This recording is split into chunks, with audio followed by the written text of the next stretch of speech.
Over the last 9 months, I've uploaded 40 videos, so I decided to select 10 of the best videos from my channel and compile them into one video, starting with the 5 stages of car guy. Some people think cars are just rolling hunks of metal, but then there are some people like us who really like these rolling hunks of metal for some reason. But how in the world did it get to this point? Every car guy goes through 5 stages of life, going from an absolute idiot to a certified professional. This is usually how it starts. Level 1, freshie. At this stage, you're straight out of mama's womb, and you haven't developed a love for inanimate objects yet. But then, one day, you came across a YouTube video about a Lamborghini or some shit. Your dopamine receptors instantly get overloaded, and you're thinking, wow, that's kind of cool, I like how that makes me feel. Pretty soon, you're watching a bunch of car YouTubers and movies and learning about all sorts of things. The jokes about blinker fluid go directly over your head, unfortunately. You can't get a driver's license yet, so you decide to put playing cards on your bike spokes,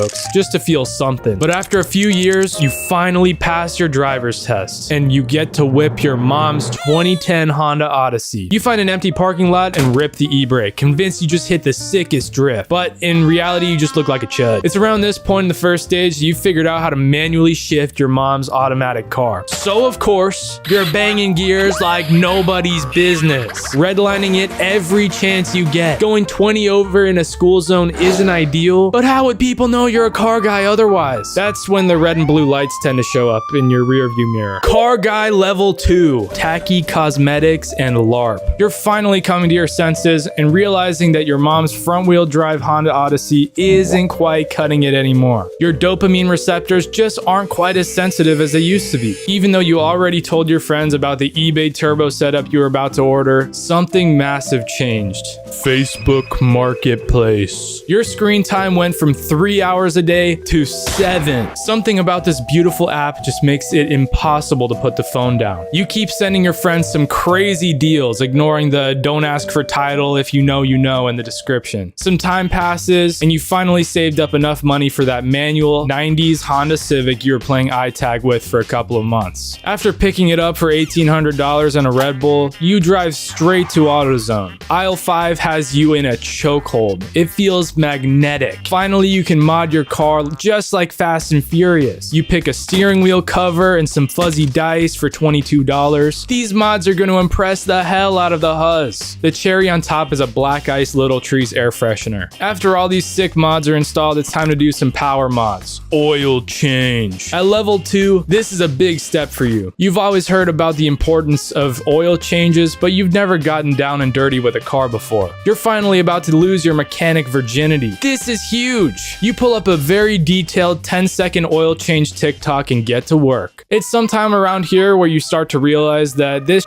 ain't all sunshine and rainbows. You're getting about as dirty as crud, and wiggling around under the car looking for the oil filter isn't very comfortable. This does not feel like Fast and Furious at all. The oil drain plug blends in with all of the other bolts under the car, so you decide to turn all of them until oil comes out. It takes you way longer than the 5 minutes you prepared for, but now everything is done. The only thing left to do is to turn on the car. This has now turned into one of the most stressful scenarios you've ever faced in your whole life. What the heck is gonna happen when you turn on the ignition? Is it gonna turn over like nothing ever happened? Is it gonna blow up? The car was absolutely fine. Now that you've got a running Civic, it's the perfect time to show it off a little bit. It's hard to decide whether to go to a street takeover or a car meet. If you chose to go to the street takeover, you would land yourself in jail after a few front-wheel drive donuts, while the car meet might put you in a worse situation. Once you pull up to the car meet, you'll start to realize that there are levels to this car guy shit. The steering wheel cover and fuzzy dice aren't gonna cut it anymore, because Kyle over here with the V6 Charger has his lowering springs with power mods such as a cold air intake. These cars defy everything you've ever known about what is possible with cars. You see dudes with suspension so low that they're scraping on the ground. There's people with cars so loud you can't even hear your buddy who's standing right next to you. And then you got cars producing the most mesmerizing noises you can even think of. Something along the lines of and then some land yacht is talking about this is when the true awakening begins. You're now ready to take your car knowledge to the next level. Once you get home, you call your buddy and tell him to bring over the Sawzall, because you're about to do unspeakable things to your exhaust. Once you roll your car up on some cinder blocks, you spot the solution to all of your problems: a muffler. So like any other reasonable guy, you cut that right the hell off and start up the car. This sounds like straight, but it'll do. You and your buddy go for a drive, and that is droning so badly it's vibrating your brain. You guys have fun for a while, but you already need more dopamine. So you and your buddy head back to the Sawzall and do some suspension mods. After some OSHA violations and unsafe spring cutting, your car is slammed. This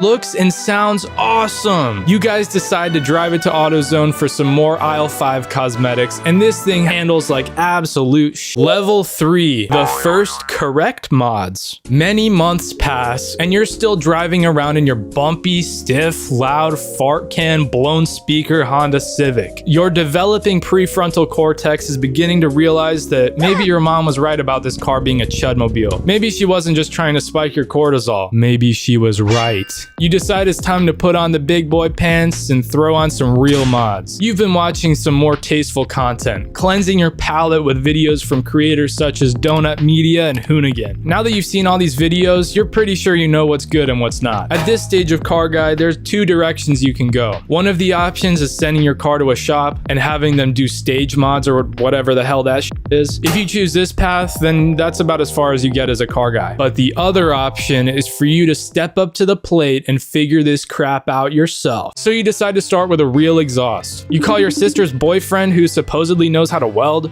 You tell him you need to straight pipe your shit. You guys grab one long ass pipe from Home Depot and stick it right where the cats are supposed to be. Now you've got a mint straight pipe. But wait, this isn't everything. You run to the mailbox and grab the package that just got delivered. It's the Alibaba cold air intake. Holy, you're about to make some chassis twisting power. You open the hood, throw out that old useless stock air box, and chuck in the new cold air intake. You never knew air could sound so dang good. Your car is now making loud whooshing sounds. This is awesome. You're convinced you're running a 4-second 0 to 60 now, but it's still not enough. Your next paycheck hits and you know exactly what you're spending it on this time. Congratulations, you've just copped your first set of lowering springs. Sure, they're cheap, but your car is gonna look so sick. Holy. They arrive at your house, you open the box and stare at them. They're perfect. But there's one setback. How the are these gonna get in the car? A new character has appeared, Chris Fix. You don't think much of this dude at first, but you guys are gonna get to know each other very well. You call your buddy saying something along the lines of, yo, you wanna toss in these lowering springs on my car? Should take about like 30 minutes or something. After the 4th hour, you snapped a bolt. No worries though, because it looks like Chris Fix made a video on how to fix a snapped bolt. 8 hours later, you've got your car on lowering springs. This thing looks awesome, and it's gonna drive nicely too. You sit back and admire it, whipping out your phone to get some photos for the story. Hashtag blessed or something. Although the lowered whip looks sick, this thing is an actual fishbowl. You get a roll of 5% tin off Amazon, slap it on, and it looks really cool from the outside. It's kind of hard to see considering how dark it is and how many bubbles are in it, but it's probably still worth it. But now it's time for some tasteful comfort mods. How about a ported 12-inch subwoofer? Installing this thing was an absolute pain in the ass. Not because it was hard, but because you were too scared to touch any of the wires. Finally, your car is mint. This thing is really coming along at stage 3. You decided to start investing in premium fuel because that'll make it go faster, right? You pull up on a BMW 325i thinking that this dude will be light work. You guys agree to race for pink slips and stomp the gas at the same time. But unfortunately, his intake makes a whining noise. The dude absolutely smokes you, and the worst part is he doesn't even want your pink slips. You're back to the start, but this time you have a plan. Level 4, the humble car guy. After that tragic loss, you've been consuming car media for hundreds of hours at this point, and you're pretty well versed in the car world. You no longer fall for the blinker fluid tricks or any of the other joke nonsense, and your car taste is refined, and you know your way around a ratchet. You're putting logical mods on your car and just installed your first set of high quality coilovers. While it didn't take you 8 hours, course, it did take you longer than you estimated, but every car project does. You also ordered some tasteful bolt-on mods, such as a new intake, exhaust manifold, gauges, oil cooler, and more cool shit. Your fabrication skills are much better now, so you managed to route your intake to a proper spot for actual cold air instead of directly next to your exhaust manifold. You've also learned that cars are money pits, and you've taken up a new high-paying job to keep up with your desire for cars. Although you still run to your local junkyard to find cheap parts you need, you're now tricked out with a sick all-white BMW E30. You bought a sick body kit off eBay, but it came in a cardboard box all folded up in a ball. It doesn't really matter though. You put it on your car and it looks clean as crap. People are actually complimenting your car for once. This is awesome. You've also pieced together a better exhaust with high flowing headers, a premium muffler and resonator, as well as some high flowing sport cats. You're getting the hang of things now, and now your car doesn't sound like it's shitting itself all the time. Although it is leaking pretty badly. That's one thing you can't quite figure out. It must be some sort of BMW tax or something. One thing you have figured out though is your addiction to brake cleaner. Oh, brake cleaner. After many sleepless nights of working on the car, the brake cleaner always hits right. Speaking of brakes, you did an RX-7 front caliper swap on your E30, and this thing actually stops now, and the brakes don't fade while you're canyon carving. You've now matured a little bit, and you rarely attend car meets anymore. Now you spend your time at track days socializing with all the big shots. You now have a certain aura that is complemented by the brake cleaner stench. Anytime you're in an AutoZone or O'Reilly's, the workers know you by name. Every time you attend a track day, you learn more about yourself as a driver and more about your car and how to improve it. You now understand that even something as simple as choosing the right tire will greatly improve the feel of your car. You start working on more preventative mods and suspension mods to help with handling. You're now bulletproofing your car rather than chasing more horsepower. This thing is awesome. Level 5, absolute ball knowledge. If you've made it to stage 5, you are absolutely balling out. Your car knowledge has surpassed the aftermarket manufacturers, so you're fabricating new car parts to fit your exact needs. You're doing engine swaps that nobody has even thought about. All of those track days you've attended helped you get close with some of the best tuners in your area. And now you're bringing a car to the dyno every other month. You've even tuned a couple cars yourself. You now know how to actually love a car and how to diagnose the problems in seconds. At this level, your daily might be a gutted out Honda Civic with forged internals, a huge turbo, and a dog box transmission. Or maybe it's just a near stock car with a couple of mods. Either one shows just how much of a car guy you are. Your main car hobbies now revolve around joining car events, showing off how sick your car build is at a car show, competing in time attacks, but there are some car guys who have reached the peak of the car world and now simply enjoy watching others from the driver's seat of their Honda Odyssey. So I've been needing a new car, and I'm gonna visit some of the nicest places in the US to try to find one off of Facebook Marketplace. Starting off with Detroit, Michigan. It take less pulls than that, but she don't give it that that it needs, you know. 200 firm on the price. That is not bad for some transportation. I don't think I'm getting very far with this bad boy. Wait, dude, that's actually sick. 300,000 miles. Holy sh. Okay, what the is going on in Detroit? What'd they do to the mail carrier? Perfect for a project vehicle. I don't know, man. Damn. I mess with the 1 Series, dude. I think they look a little funny, but these things are quick. Holy sh. What kind of golf courses do they have in Detroit? And it's got an off-road light too. That's crazy. Is that a winch? Dude, this thing is sick. I need something kind of cheap because I'm not trying to spend too much money. What the fuck? Oh, it's just a Detroit cleaner. Okay. Man, you know what? Michigan sucks. We're going to Baltimore. Damn, that thing looks cool. What? Yo, that is a lot of space on the trailer. Dang, that is a long truck. That thing's cool, dude. I like this. Damn, this place sucks too. Okay, let's go somewhere else. Yeah! They couldn't just take the off of that car to take the pictures? That's crazy. Why do they have this shit in Oakland? This guy details boats. Wait, what? We just got the back of the truck? Hey, for 1,500 bucks, I'd want the whole truck, not just the bed. That's crazy. Is that a 2-stroke with a CVT transmission with a f***ing cooler? That is crazy. 45 miles an hour on a f***ing cooler? No. If anyone wants a 45 mile an hour cooler, let them know. Ay, ay, ay. Oh man, that is brutal. Why are you even trying to sell this? We gotta go somewhere else. All right, Cleveland, what do we want? Holy shit. Why is he running away from it?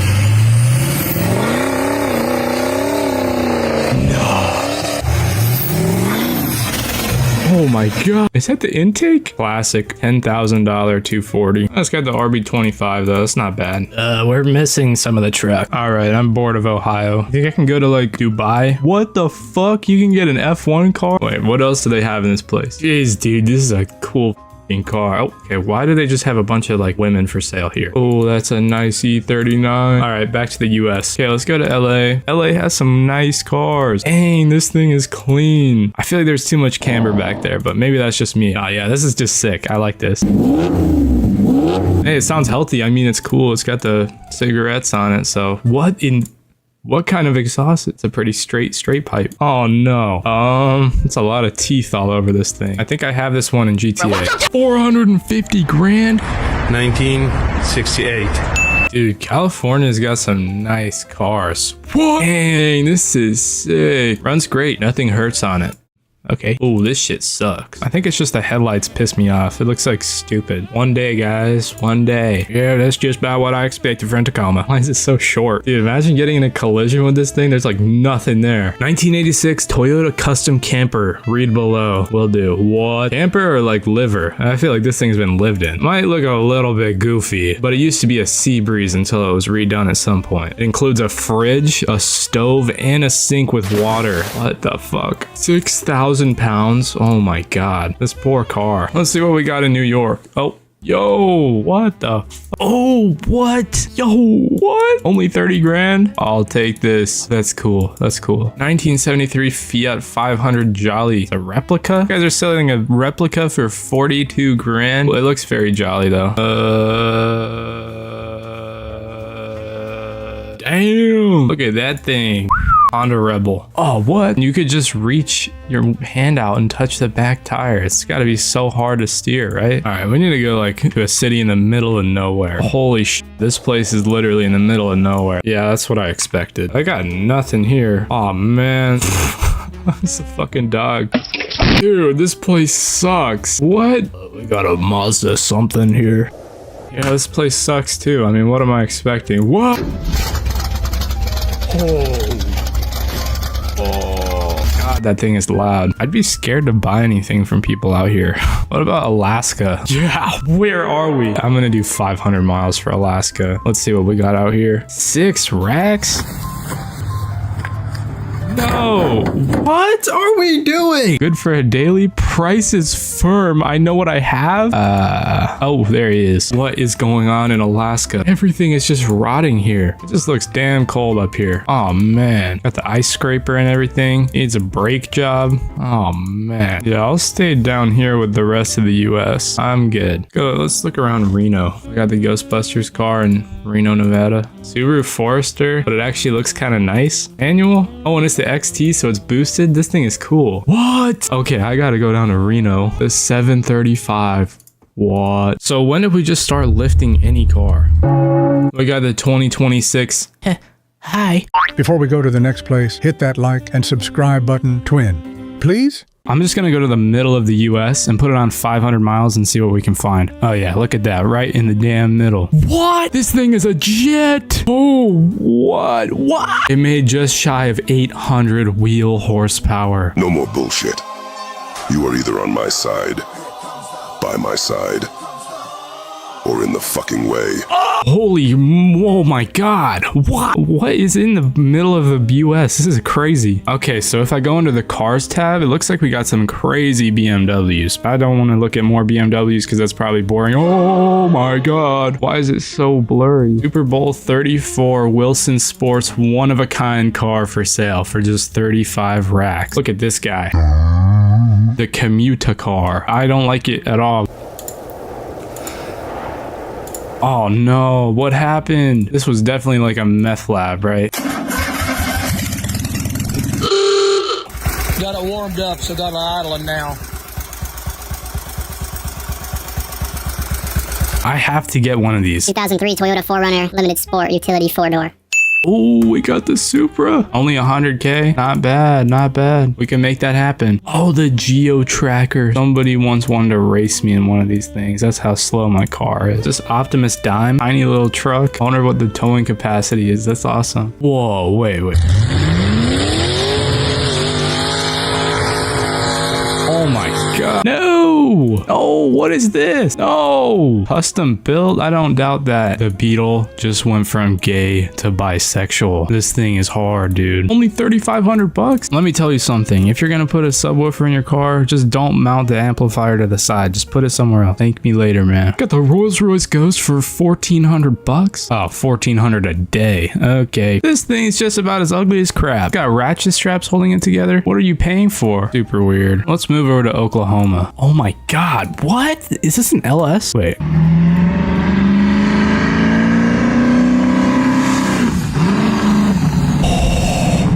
What in the world? What even is that? Is that sequential? Holy shit, this is sick. I wasn't aware that Mount Everest was in New Mexico. This thing's been everywhere. What? Okay, that's more likely. It's a nice fan. I wasn't aware of these. I wasn't trained to react to anything like this. Now that is what I'm talking about. Look at this thing. It's a little too low. I think it looks nice. It just seems like it'd be hard to drive. Oh, it's a replica. 2J. Oh, okay. Monkey? What? And also, where's the exhaust? Ah, man, I don't know. I don't like this. That's too colorful. Now I want to know if the West Coast or East Coast has a better marketplace. I'm going to search within 500 miles of Weed, California and see what we can get.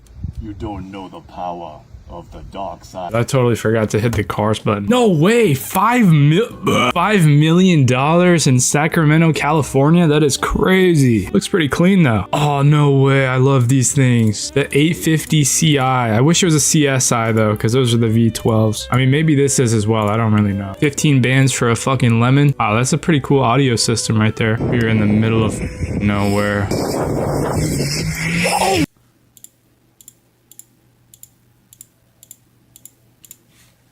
Damn, that looks clean. Oh, he's got a mini truck to go with it? That's crazy. This paint match too. Oh shit, crusty tires. Huh. Wait, what's the obsession? Panel truck, no paperwork. Oh man, does it come with the bikes and the fucking legendary chest? You guys remember that dune buggy racing game on the phone? Probably so fun to drive. The Stagia? Interior is a 9 out of 10. What are we talking about? Needs to move in next week. I don't know what that means. Do I live in the van? That shit sucks. Yo, this thing can go 80? Holy, that is sick. I don't think this thing has been turned in a while. What is this? Oh, it's a trailer. Oh, wait, that's kind of cool. Sleep in there, put in there, drive around with it. That's cool. What did we do to this thing? Holy, the dash was all the way up here. That's crazy. Oh, this is a banger, and I know bangers. Cleanest 350Z I've ever seen. What the fuck is going on here? This says Alfa Romeo, but this is just a bunch of catalytic converters. This is actually a really good business startup. All you need is a Sawzall. Yeah, you're good to go. These things are bangers as well. If you like adventuring, you need to get what? You need to get one of these, because look at that. You can sleep up there. You can do whatever you want to do in here. And it's got the snorkel. Does that mean like you could have it submerged in water up to here? That's crazy. See what we got in the East Coast. Starting off soft. What the fuck is that? Window cleaning, window tinting, pressure washing, and much more. You gotta niche down, my friend. It's the big ass vacuum cleaner. What are we doing? East Coast, you gotta lock in real quick. Let's see what we got that's actually good. What the f are we doing? Oh my god. What the f? Oh, okay. Oh, yikes. The 88 740. I like these, man. That's luxury. That is luxury. Hey, only 80 bands if you need one of these. 2022 Ford Transit. Rocket Barstool Racer? This thing is rocket powered? Oh my god. Wait, why is this whole row kind of sick? First, we got this thing. And then next up, we get a Honda CR-V, which is just fucking cool as well. And then we move one over. Actually, we can skip these two to this guy. Another beautiful Honda. That looks kind of weird, but oh my god. But it's a nice chassis. And then we got the Volkswagen GTI, which is so nice looking. Oh, we got the Recaro seats and BBS wheels. Whew. Oh man. Why does a cat, is that a cat? And why does it have holes in it? Is that not just like leaking exhaust? I don't get it. Hey, it's cool though. So for a mere 23K, you could have this whole line, including these two. Oh, E39 540 wagon. Oh, so we've got a bagged 540i. That isn't that the V8? Am I tweaking? That's a V8. Only 7,500 bucks, dude. This is definitely a steal. That is nice. A Reliant still looks a little shitty, but kind of cool. Hey, wait, doesn't Gru drive this? Wait, what the fuck is this? Milling machine. Only 825 hours. So robots are just taking everybody's job. Why do we have an engine-powered dog sled? That just doesn't even make sense. The East Coast just won. We got the Sip Factory machine that you can drive. Dude, imagine just driving around the small imagine just driving around the small streets of New York with this bad boy. Oh, that's a keg though. You can't drive with that. Are they mining Bitcoin up here as well? Oh, this would be sick. I need one of these in my life one day. You imagine the little gardening projects you could do with this. Hey, didn't Basketball God drive this? Oh wait, no, he didn't. Oh, now this is some ball knowledge. 2000 Honda CRV. What a purchase. This might be the best yet. I might choose an E90 M3 over a E92. Oh, I wouldn't want to buy this from Chicago though. What the fuck? You do not need to show off the Chevy that badly. Here's the owner. I thought this was like a joke. I didn't know these were actually in the US ever. You can bring a Mustang to the course? How? What? 4, 5 1, 2, 3, 4, 5, 6 batteries. We got the Porsche House Edition. You can drive it and live in it. Oh, this is sweet though. I'm glad they're off-roading this thing. Is this even allowed? Oh my god. This is under vehicles? Wait, this is a, what is this? Are we in a wait, what? There's a steering wheel over there. Oh my god, what is this? Liberty Outdoors. Okay, I gotta look up how much this weighs. 56,000 pounds? It's DJ Rusticles. So it's not nice.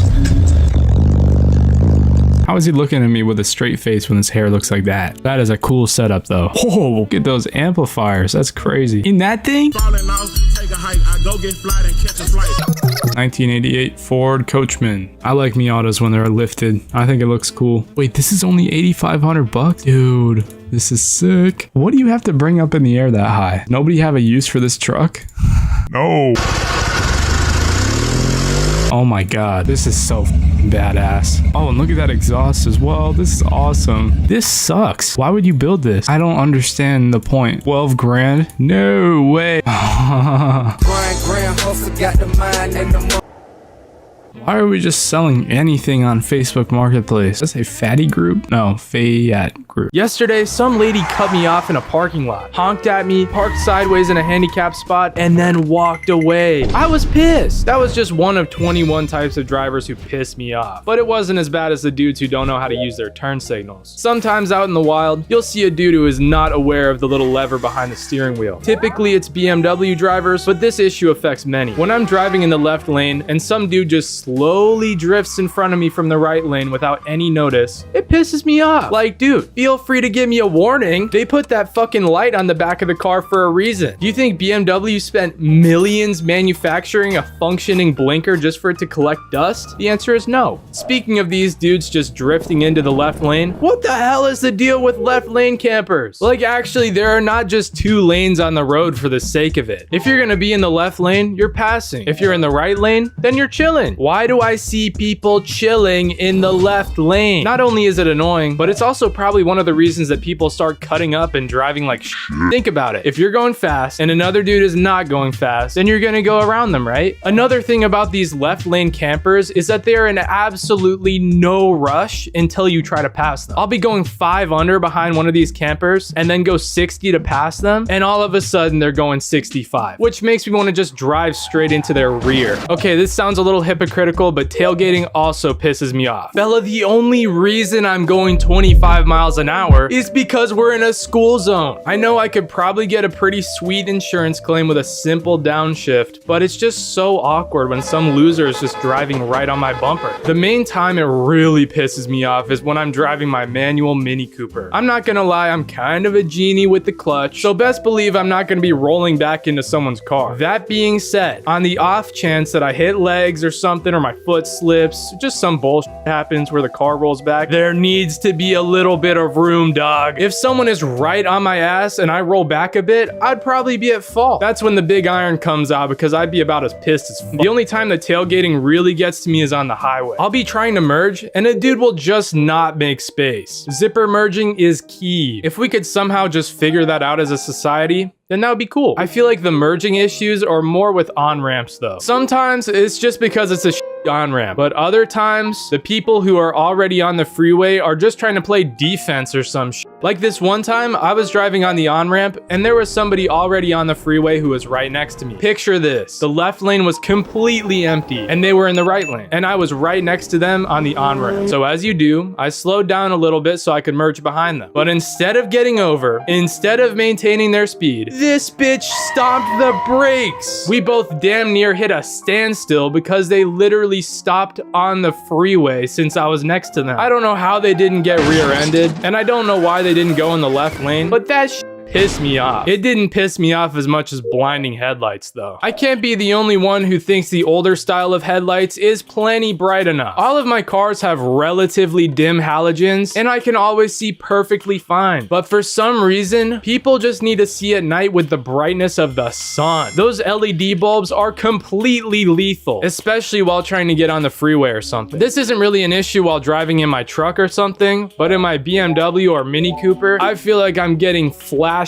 constantly. I know it's not the driver's fault as much as the manufacturer, but that pisses me off. It is the driver's fault when they forget they have their high beams on though. Holy shit. I live around a lot of back roads and stuff, so people have their high beams on all the time, which is no big deal. But I literally don't know how people can forget to turn them off. Sometimes I'll be driving on one of those roads in the middle of the night and around the corner I'll see a light ray sweep directly into my fucking eyes. It's moments like these when you have to lock the in and just look at the white line on the side of the road and pray there isn't anything in front of you. Because one minute I'm chilling and the next my whole windshield is just white. Like if there was someone on the road with a bike and I was getting high beamed, best believe they're getting pancaked. Speaking of bikers, we have to talk about the Suron epidemic. I think Surons are pretty cool. They seem fun to just hit some dirt jumps with or something, but there is no reason for a bunch of middle schoolers to be riding these on the street. Surons actually go like 70 miles an hour for no reason at all. And I'm not trying to be looking out for speeding middle schoolers while I'm on my way to work. It's not about the presence of the Suron. It's the fact that these dudes aren't even in driver's ed yet. They have no idea how the road works. I had one of these dudes jump off a curb in front of me the other day, and thank the Lord I was locked in. Holy moly. Since these things are electric, you just don't hear them coming at all. Mini bikes and dirt bikes are a different story because you can actually hear them coming from a mile away, but Surons are just like a jump scare every time. There was this one time I was trying to turn left on a somewhat busy street and this car pulled up next to me. Wait, actually, we got to talk about that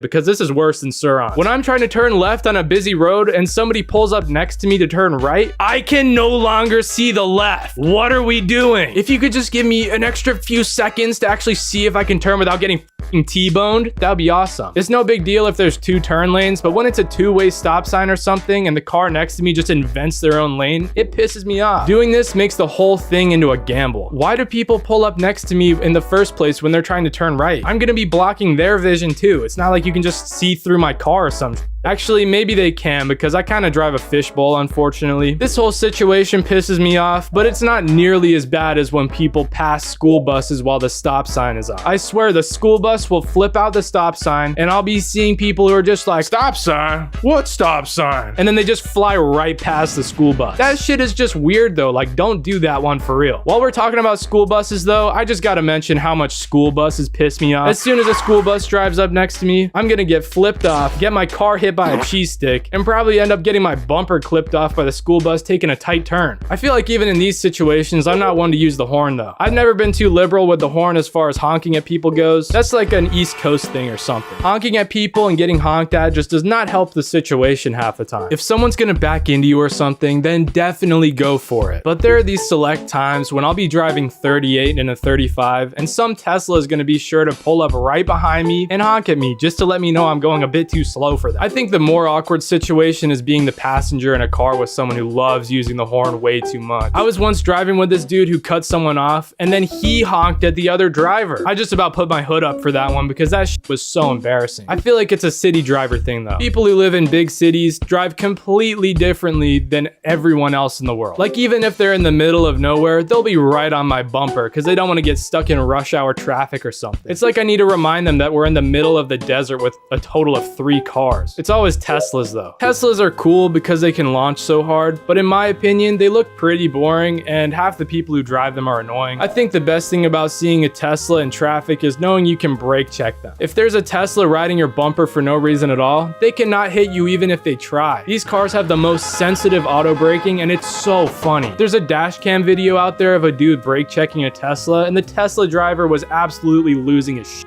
I think one of the better things about Teslas is that they're usually in good condition though. Whenever I'm driving near a car that's just completely messed up, I feel like I'm gonna be their next victim. I'm not talking about squeaky brakes, exhaust leaks, or lifter tick, or any of that bullshit. When I see a car with a missing headlight, bumpers hanging on by a thread, and wing mirrors that look like they got macked up by a motorcycle driver, I feel like I'm gonna get my car flipped or some shit. I understand that everyone has their situations and might not be able to afford a car that's all in one piece, but you can tell when a car has been completely messed up due to bad driving. It doesn't piss me off to see a car like this, but that just scares me to be honest. Maybe we need to stop handing out licenses to everyone. One thing that pisses me off, but maybe it's just a me thing, is when people don't use their blinker at a roundabout. I'm not gonna lie, sometimes I'm guilty of this when I'm trying to figure out which exit to take or something, but when I'm trying to get in a roundabout and the person coming at me from the left doesn't use their blinker, I'm gonna assume they're gonna continue going around the roundabout. 20 times out of 10, they exit next to me and I could have gone in the roundabout. It's one of those things that's only a problem when there's a lot of traffic or when I'm in a rush or something, but it pisses me off anyway. Let me know if that's just a me thing though, because the next thing that pisses me off is universal. I think a semi-truck passing a semi-truck is totally fine, but there seems to be some sort of hiccup whenever this happens. Either the one passing just can't quite go fast enough to actually pass, or the truck that's getting passed starts speeding up because they can't let their ego get hurt. Here's a message to both of you guys. Kroger does not need to get their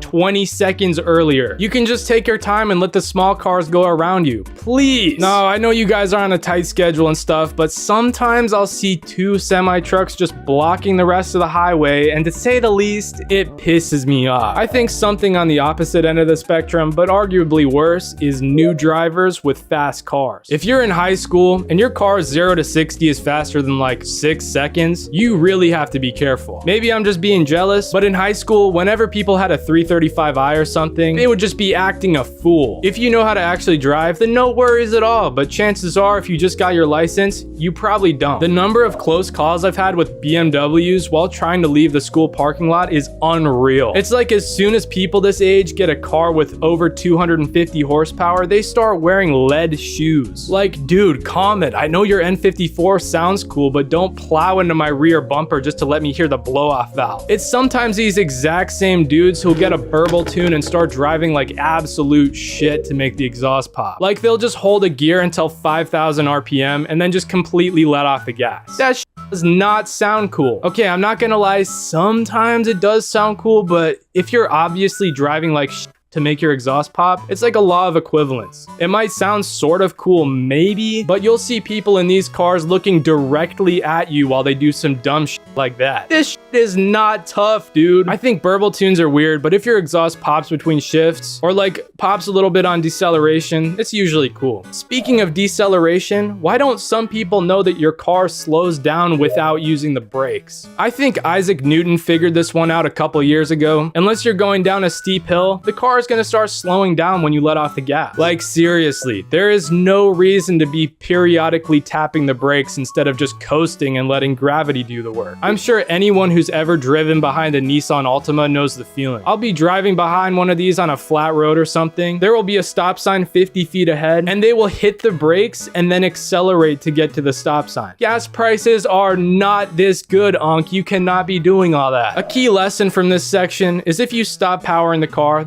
will stop powering. But another thing about coming to a stop is awkward traffic lights. Traffic lights are sometimes like 2012 COD lobbies. You'll just be at a stop and then the moment the light turns green, someone's honking. Like what kind of throttle response do you think I have? I think the worst part about traffic lights is when people don't know how an unprotected left works. There have been so many times that I've got cut off from some dude just gassing it through an unprotected left turn. I feel like that situation leaves way too much thinking for some drivers out there. Okay, wait, I just thought of another situation at traffic lights that pisses me off even more. When I'm behind someone who doesn't stop at the fucking stop line. I know they probably think they're a good person or some shit for stopping way behind the stop line, but I promise, the traffic light does not see you. Unless the traffic lights are on timers, we are going to be sitting there for a long time. Speaking of sitting in a car for a long time, you're not going to be sitting in your car for very long if you don't wear a seatbelt. I swear, some people prefer to hear the seatbelt warning chime blaring instead of just clipping in their seatbelt. Must be too fat for the seatbelt or something, I don't know. There's literally zero reason to not wear a seatbelt. If I get in an accident with someone and they fly through the windshield, best believe I'm not going to go scrape them off the asphalt. When I'm driving, I need to feel like I'm glued to the seat. Otherwise, it's just so uncomfortable. Not as uncomfortable as seeing a big truck hauling nothing. I have a love-hate relationship with lifted trucks that haul absolutely nothing. I love it because I think it's about as funny as shit to see a tiny dude with a $100,000 truck on rubber bands and chrome wheels, because you know that guy is like an accountant or some shit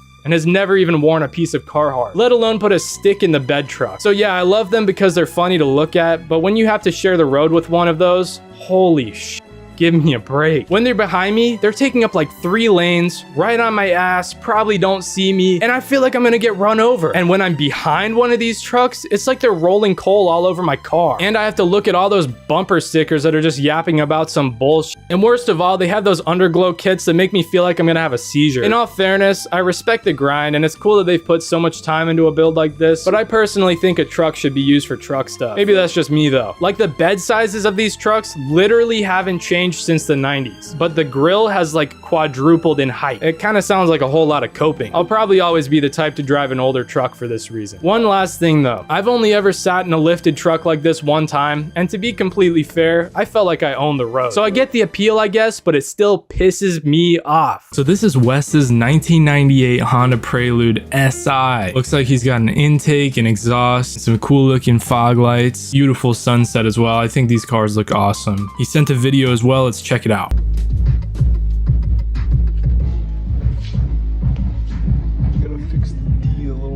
Me too, Wes. Me too. I really like the audio meters at the back. That's super cool. Once it's manual swap, this is going to be an S tier car for sure. I'll just give you S tier right now. Don't worry about it. Now that is what I'm talking about. This is a Goofy Goober's truck. It's definitely been through some stuff. It looks like a very reliable truck. I like those little lights on the bumper as well. I can't really tell what the paint looks like from here, but they sent a video, so let's check it out.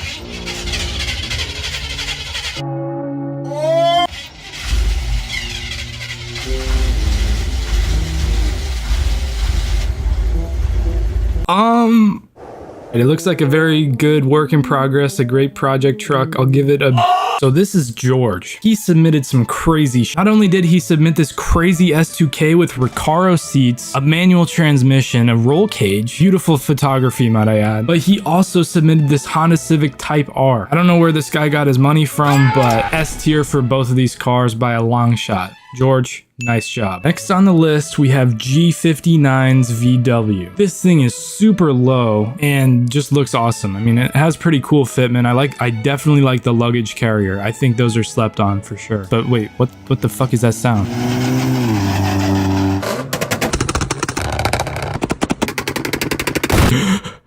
Oh my God, I can't even believe my eyes. Is that an R33 Skyline? S tier, of course. This guy submitted a very beautiful G-Wagon. My only experience with G-Wagons is playing with them in Fortnite, but they're really cool cars. I'm not really sure how you managed to take this picture without being in the reflection, and also I don't really know if you can drive yet. A tier for the G-Wagon.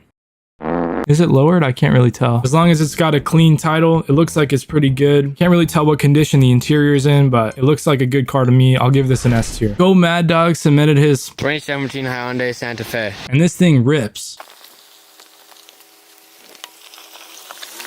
I'm gonna have to give you a D tier. Is this dude's name actually O Barbecue? Well, anyway, he has a really cool Porsche. I like the red accents and red brakes. I don't usually like black wheels on cars, but I think it worked really well right here. Let's take a look at the interior. Dang! So we got a manual transmission. The interior is really clean, looks freshly detailed. Maybe that's just how clean you are, but I like everything about it. This is by far an S tier car. Nice. So Dexter fucking Morgan submitted a fire truck, which is pretty awesome.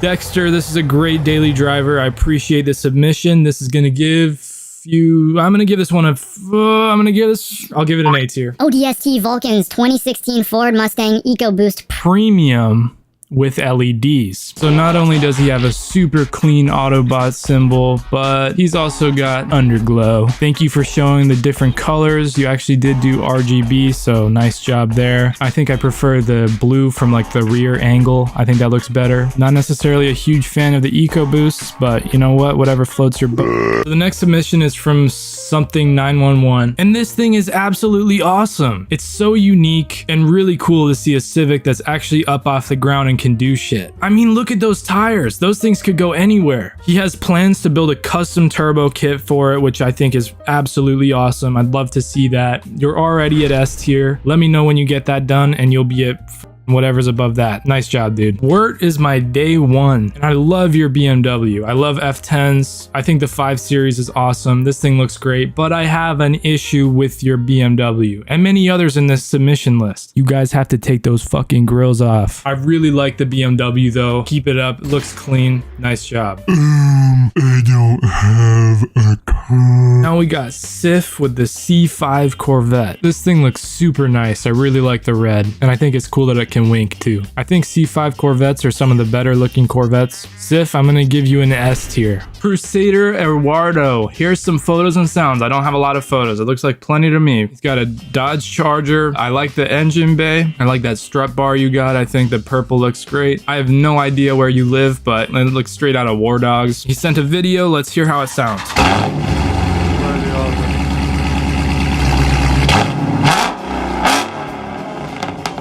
All right, dude, you have to have hearing damage because that was way too loud. I think it sounds pretty good, but really way too fucking loud. Black Bear has this crazy Toyota Hilux. I mean, it's not that crazy. It looks a little bit stock, but I really like the wheels you got on there and the tires. 566,000 kilometers on the odometer is insane. A tier for sure. Whipple submitted this Mini Cooper. I really like it. Let's give it a listen.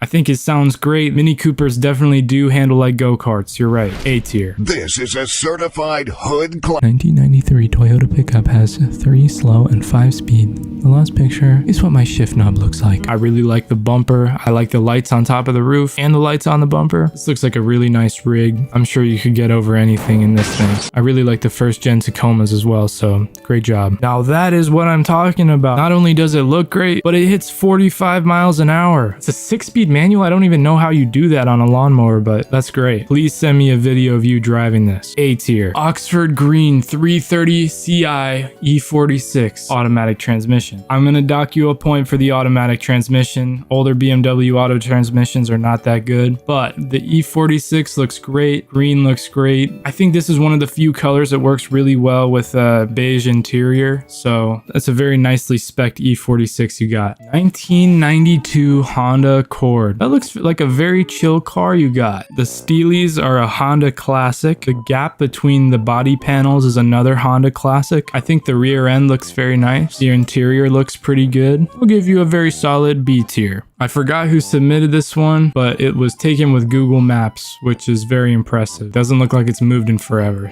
So I'll give you an F tier. Oh wait, I just realized the dude who submitted the Honda Accord actually submitted this one. So I'll give you an S tier. My 23 WRX that I bought myself at 18. Wow, dude, I need to know what you're doing for a job because it does not look cheap. I think it looks cool. I'm not a huge fan of these, like the newer WRXs personally. It might be with the rear bumper, I don't know. But it looks like you've done a great job with it. They're great cars, so that's all that matters, right? I might give you an S. I'll give you an A tier. My clapped Corolla. Dude, that doesn't look that clapped. That looks pretty clean. I like the wheels. I don't know how you got it into that fucking game, but looks like a very cool Corolla. Here's my M5 boy. So with this 5 Series, cool wheels. Those wheels can work. I don't hate the E60. I do not like those grills, as I said earlier. It has a lot of potential. Keep it up. Runaway Rail Fan. I don't think this is an NPC car either. And I agree. It does seem like a starter vehicle in like Forza or something. Definitely a cooler car. I don't think this is absolutely regular traffic. You should definitely do some mods. Maybe lower it a little bit. I'll give you an A tier just for being based. We absolutely fuck with the bike. This is Frantic's Monte Carlo. 350 brake horsepower or more. You have to just hear this thing. It sounds great.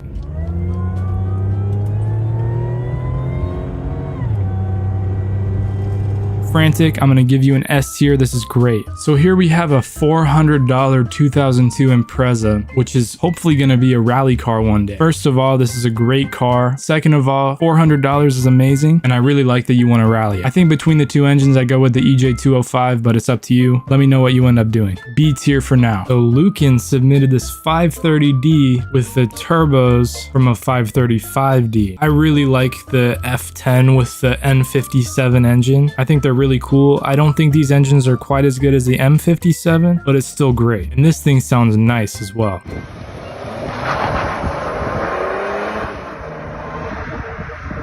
I can't really tell, but it looks like you have a quad tip exhaust, which is super cool. I might have to give you an A tier for this. This is really nice. This thing is sweet. I think it looks really cool. I mean, making it into a pickup is pretty crazy, but you know what? I respect it. I'm gonna just give it a B for now, but let me know when you're done and you'll be at probably above S tier. I don't even know what this is. People seem to like it. Mustang GT and an IROC Camaro. Those are two very patriotic and really cool cars. Unfortunately, I'd give both individually a C, but since they're together, I'll give them an A. This is a really great work truck. They don't build them how they used to. I think it's cool that you're building an engine. Let me know when it's done. I'm gonna give it a C tier for now though. 1977 Mercury Cougar and how I decorated it for summer. It's a very beautiful looking car. I really like the way you decorated it for summer. I think the interior looks really cool. I like the red.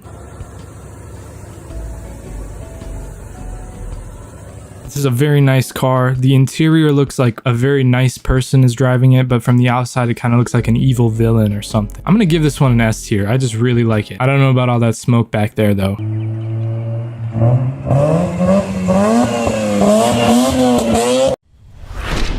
So this is Mike Tickelson's first car. Mixed around 200 horsepower. Looks awesome. It was even in Minecraft. I think this is a really cool car. I've never even heard of this brand before. I'm gonna give you a B tier. It looks like a pretty cool car. Interesting. I do not know what kind of BMW this is. I mean, I know it's an E90. I just don't know if it's a 335 or a 328, but it's a pre-LCI. I don't think the pre-LCIs look the best, but it's cool that you put a lip on it, and I think it's sitting really nicely. I like the ride height a lot. Deppy, I'm gonna give you a C tier for now just because I'm an asshole. 1965 Ford Mustang. It's pretty cool. It looks really cool, man. I think it came with maybe 120 horsepower. Maybe died over the years. Okay, they sent a video. Let's see how it sounds.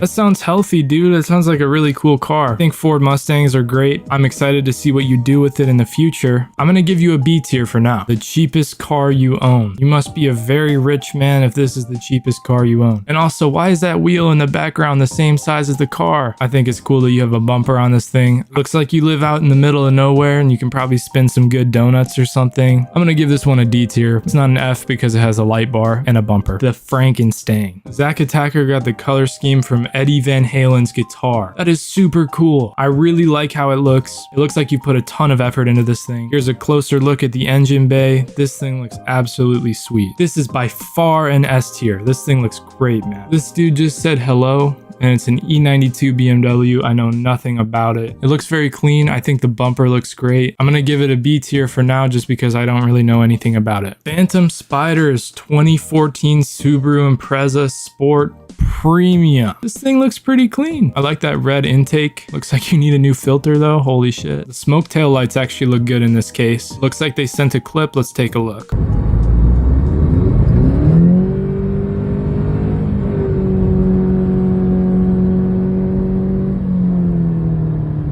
Ruined Benz. Well, that's a pretty ironic name. I think this thing looks great. Super low. I don't even know if you can drive it like that. I really like the photography. I think the wheels are pretty cool too. The red interior is super nice. So far you're at S tier, but let's see that video just in case.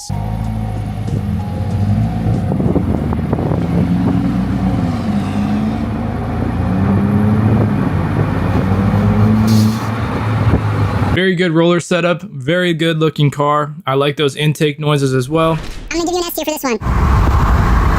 We're trying to hit 100,000 subscribers by the end of the year. Hit that like and subscribe button, boy. Thank you. This is a very chill and very tiny car. I like those steelies. I also don't know why you're in the fucking shadow realm because your friends look super creepy. 240s are awesome. I don't know what I think about those fender flares and the body kit, but you know what? It's cool. I hope you drift it. It looks really nice. I like the hood vents. XJs are awesome. I really like this generation of Jeep. I feel like these rigs can go anywhere. I'm not really set on those fender flares. I think the blue is cool. I like the roof rack and everything. I'm gonna give you a B tier for this one. Miata. It looks super cute. Very innocent, and since it's your first car, I'm gonna give this one a B tier. Are you driving in a river right there? I don't know. The E34 is very slept on, and what the fuck happened to that key? I think it looks nice. That Pepsi looks like it tastes good. Could probably use a paint job. I'm gonna give you a C tier for this E34. Very cool. I really like the Lexus LS400. This thing looks sweet, and I'm kind of glad you didn't put like a chandelier on it and like slam it and stuff, but I'm also, no hate to those people either. BMW 130i M Sport. This one's super cool because it's very rare in the US and Canada and wherever. It's like a 1 Series hatchback. I think this thing is awesome. I've driven these in a Assetto Corsa and they're very nice. Now that is tough. And your grandpa is really cool as well. That thing is popping a wheelie. Is that your grandpa in there? This thing looks awesome and I think the paint job is perfect. S tier. 89 MR2 Supercharged. I think normally this would be an A tier because MR2s just handle like ass, but I'm gonna give it an S tier because of the cat. This is Civic 99's 98 Civic. I think this thing looks great. I really like the wheels and the fitment, and the color is amazing. I really like this generation of Civic. I would give you an S tier, but I'm gonna just have to give you an A tier. This is FX's Chevy SUV, and don't let this thing fool you. It looks like a regular soccer mom car, but you have to hear this car.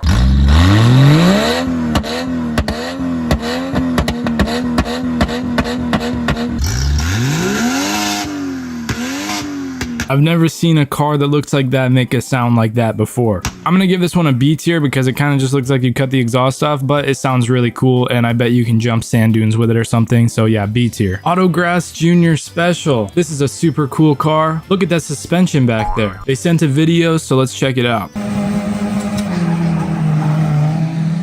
That's an awesome car. I'm gonna give that thing an S tier. So this guy has an MR2, and is that a little red truck? I'm gonna give this 2-car setup an A tier, but if you haul little Christmas trees in that red truck, I'll give you an S tier. This Gianna, she eyed. Gianna seems all right to me. You could just fucking park. That would be much better for your score. Gianna, I'm gonna have to give you a D tier. This thing looks sweet. I really like the green with the cherry blossoms. That looks awesome. Did you spin those donuts? Yeah, this car is definitely an S tier. It looks like you put a ton of work into this thing. Is that a Mercedes 190E? This thing is absolutely an S tier. I really like the color of this car as well. Is it a wrap or is it paint? Either way, it's really cool. S tier. What the heck? This is badass. Look at those wheels. Those are super scary. I really like the matte paint job as well. This truck is awesome. What kind of bike do you have back there? I really like the red accents. This is an awesome build. And they forgot to send a picture of the engine bay. So here's the engine bay. That looks sweet. Nice job. I feel like this is a very fitting submission for Jack Daniels. A tier. Nope, S tier. tier. S tier, check out this Harbor Freight Predator swapped go-kart. This thing looks super nice. I'll give it a B tier. I'll give it a C tier. No, I'll give it a B tier. This is a very patriotic Jeep. I'm happy to see that it's doing some sort of off-roading. That might be a rubber ducky in there. So typical Jeep stuff. I don't know, man. Maybe I'll give you a C. This is a very clean Mazda wagon. This is just like the Mazda Speed 6, but a wagon. This thing is absolutely perfect. It has a manual wagon. It looks really good inside and out. S tier car. Look at this AE86. This is really cool. It looks super clean from the pictures. The headlights are really clear, and I really like that foggy photo you took. This is such an iconic car. It's definitely an S tier. The Wolf of Wall Streets might have my dream garage of all time. This guy has an E46 M3. He's got an E24 as well. The E91 is clean. I really appreciate that you have wagons. I think that's great. I like the SUV as well. Very much an S tier garage. Nice job. I present to you my 2003 F-150.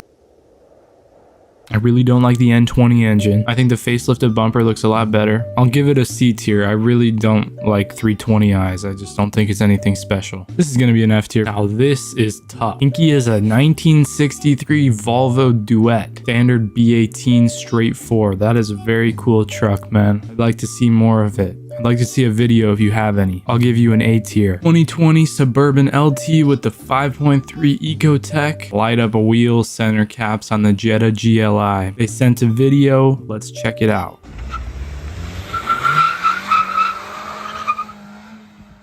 That was super badass. I'm gonna have to give you an F tier. This 2010 Ford Ranger Sport is very cool. They built a custom drawer in the truck bed to haul tools around. It's a work truck that this dude shares with his dad. I think Ford Rangers are great. I think building custom drawers and compartments and stuff in trucks is really cool. I'd love to do something similar to my Tacoma. I'm gonna give you an A tier. This is great. Keep it up. Let me know when you get those bumpers. This rig looks awesome. The bumper, the lights. I feel like you absolutely know what you're doing taking this thing off-roading. That's a pretty good suspension flex right there as well. I'll give it an A tier. This is Butterball's real car. Butterball, you need a new GPU. Smoke has this little BAS4. It looks very clean. I like the black. It looks like you got a cold air intake in there. Let's see the video.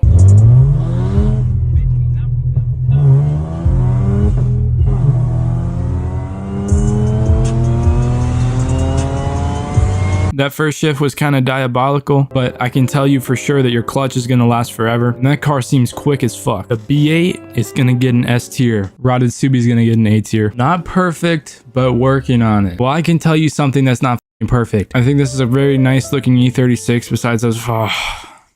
Yeah, I'm sure it's fun to drive around with the soft top down, so I'll give you an A tier. I'll give a 2.5 RS A tier any day of the week. I think the stance is a little bit aggressive for a Subaru, but that's just my opinion. So I guess the mechanic from LS Custom watches my videos and posted cars that he's working on, so of course, this is going to be an S tier list. These are very cool cars. And my favorite out of these is definitely the Hellcat. 2015 Mustang V6. So apparently it's unique because it sounds like a GTR. Let's listen to the video and see if that's true.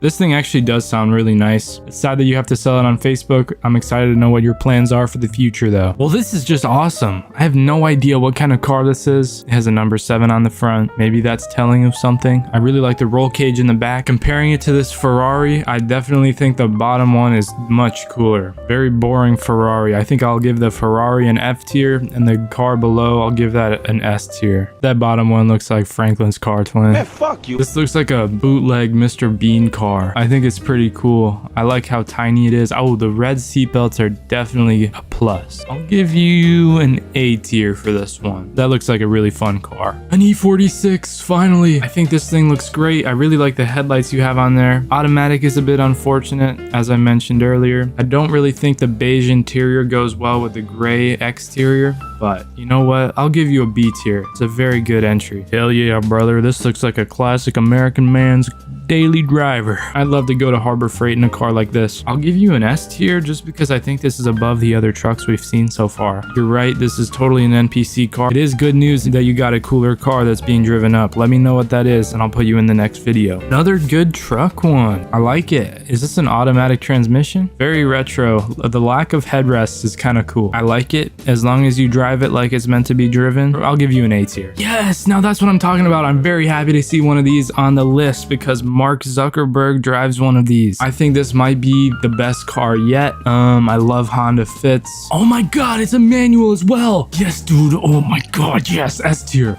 Yes.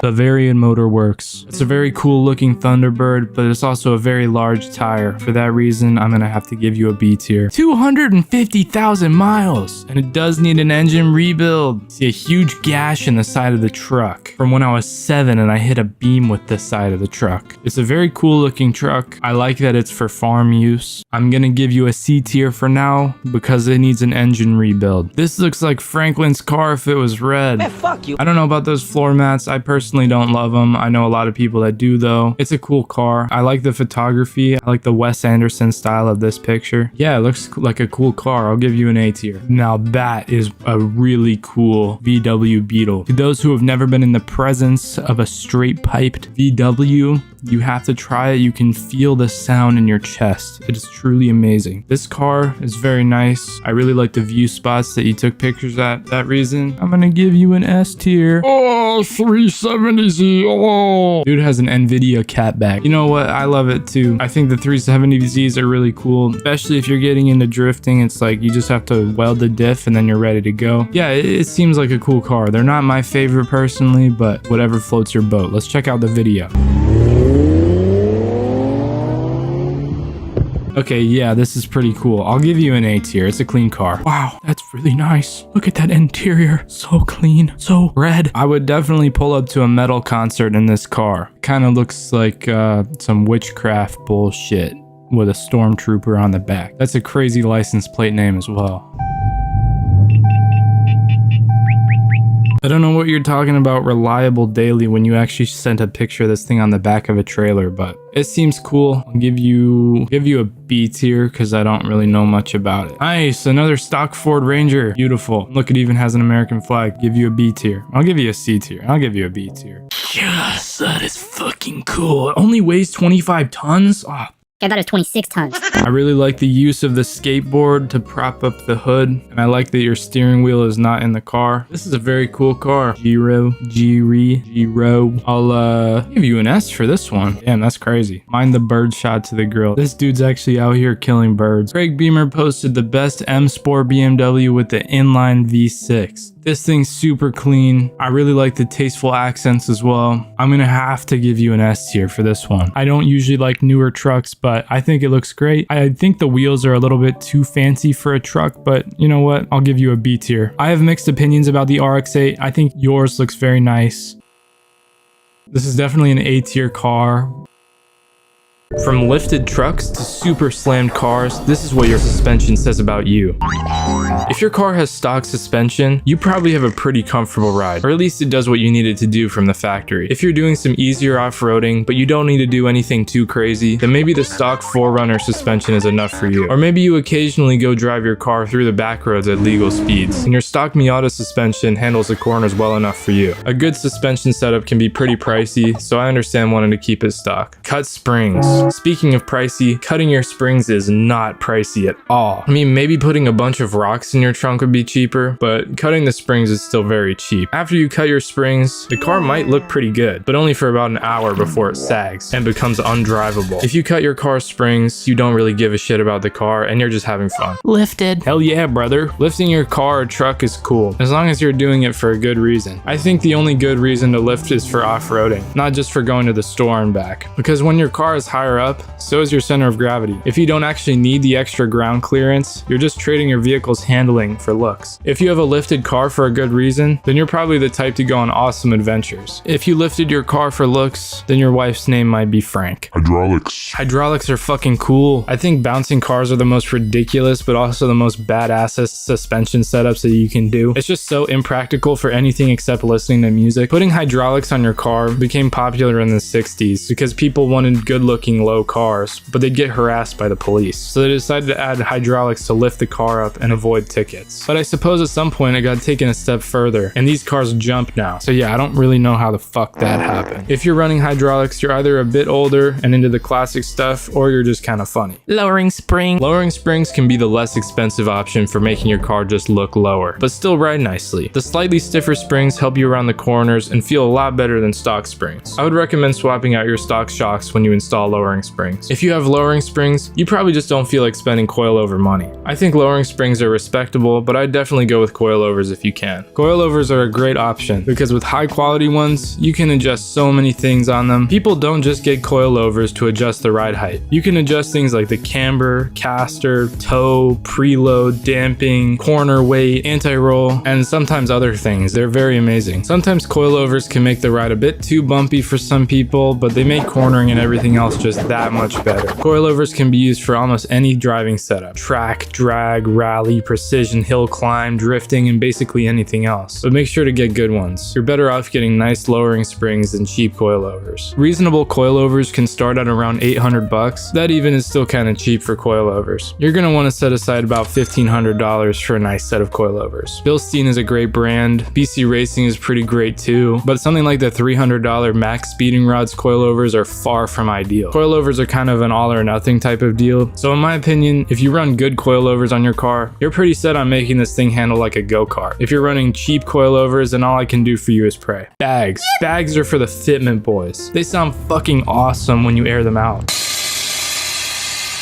And they always look good when you're parked. They can make for a pretty smooth ride too, but they're just not quite as good as coilovers for handling. They're also super expensive, so if you're running bags, then you might be kind of rich. Also, bags aren't the easiest to install, so you either have the capital to pay for the labor, or you have a brain that works. Slammed, stanced, or static cars are interesting to me. I think excessive camber is pretty stupid, because to me it doesn't look great, and it wears out your tires very fast. But I know the people who are driving these cars are having a lot of fun, so I envy that at least. If your car is stanced, you're just having fun, don't really care how your car performs as long as it looks good. Static cars have no suspension. They look super funny to me because they're always bouncing around on the tires. They're just like slammed or stanced cars. You're only doing it for the fun of it. Also, these cars have super stretched tires for some reason. Sway bars! Most cars have sway bars from the factory, but you can buy sport ones that stiffen up your car a lot. They don't change the up and down suspension, just your car's body roll. Sporty sway bars are a game changer for taking corners and canyon carving. If you've installed sway bars on your car, then you absolutely know what you're doing. Nice job. But some people like to detach their sway bar end links when they're off-roading, because then each wheel can move more freely. If you're rock crawling without your sway bar connected, then your car can have amazing travel. I wouldn't suggest attaching your sway bar end links unless you're actually going off-roading. That much body roll would look ridiculous on the street. If you run no sway bars off-roading, that tells me that your car can go almost anywhere. Wheel spacers. Wheel spacers are more of a fitment thing than suspension, but I still think they're worth mentioning. People use wheel spacers when they want their wheels to poke out a bit more, but they don't want to spend money on a new set of wide wheels. Wheel spacers are a bit sketchy, but as long as you get hub-centric ones with a little lip on the bore, then you're good. If you run wheel spacers, you either have perfect fitment or you're a little bit poor. Broken suspension. It's not necessarily something you intentionally run, but you will know if you see someone who's driving a car with broken suspension. If their shocks are blown, they're always bouncing around and the car is handling pretty poorly. Or if your car makes a bunch of clunking noises over bumps and turns, it could be the ball joints, control arms, or tie rods, basically anything down there. It's pretty easy to tell when your suspension isn't working well. Regardless of what your suspension setup is, if it's broken, you're most likely not very well off financially, or maybe you're just weird or just a procrastinator. Suspension is one of the most important aspects of your car, so you should always make sure everything is functioning correctly. Squatted truck. Squatting a truck is like the armoire of closeted. The closeted of closeted. A whole wardrobe of closeted. Not only does it look really strange, but how the fuck do you see? Like your truck is literally 45 degrees towards the sky. And you're not even hauling shit. I don't consider squatting a truck a suspension setup. I feel like it's just a weird lifestyle. I don't know. All that angle just to drive to Cabela's and back, I don't see the point. If your truck is squatted, you're very closeted, and that's okay. Don't worry about it. And you do not have squatter's rights. You gotta get rid of that shit. Electromagnetic. Electromagnetic suspension is very far from common. I just think it's interesting, so I want to talk about it. In 2004, Bose released a prototype of the Lexus LS400 with electromagnetic suspension. Yes, Bose, like the headphones, dabbles in suspension. This suspension was super smooth, unbelievably smooth, but the drawback was the price and weight, so it never really made it into production. Eventually, they used the tech to make semi-truck seat suspension though, so that's pretty awesome. If you have electromagnetic suspension, that tells me that you're lying. Or maybe you're a trucker, I don't know. I feel like people act differently based on what they're driving. If they're driving something like a Ram 2500, they're probably feeling all blue collar and tough. If they're driving a BMW 5 Series, they're probably smirking behind the tinted windows and feeling like the Wolf of Wall Street. Some people buy cars from certain brands to show off who they are. And the brand you buy from says a lot about your personality, but it might not be exactly what you want. This is what your car brand says about you. Tesla.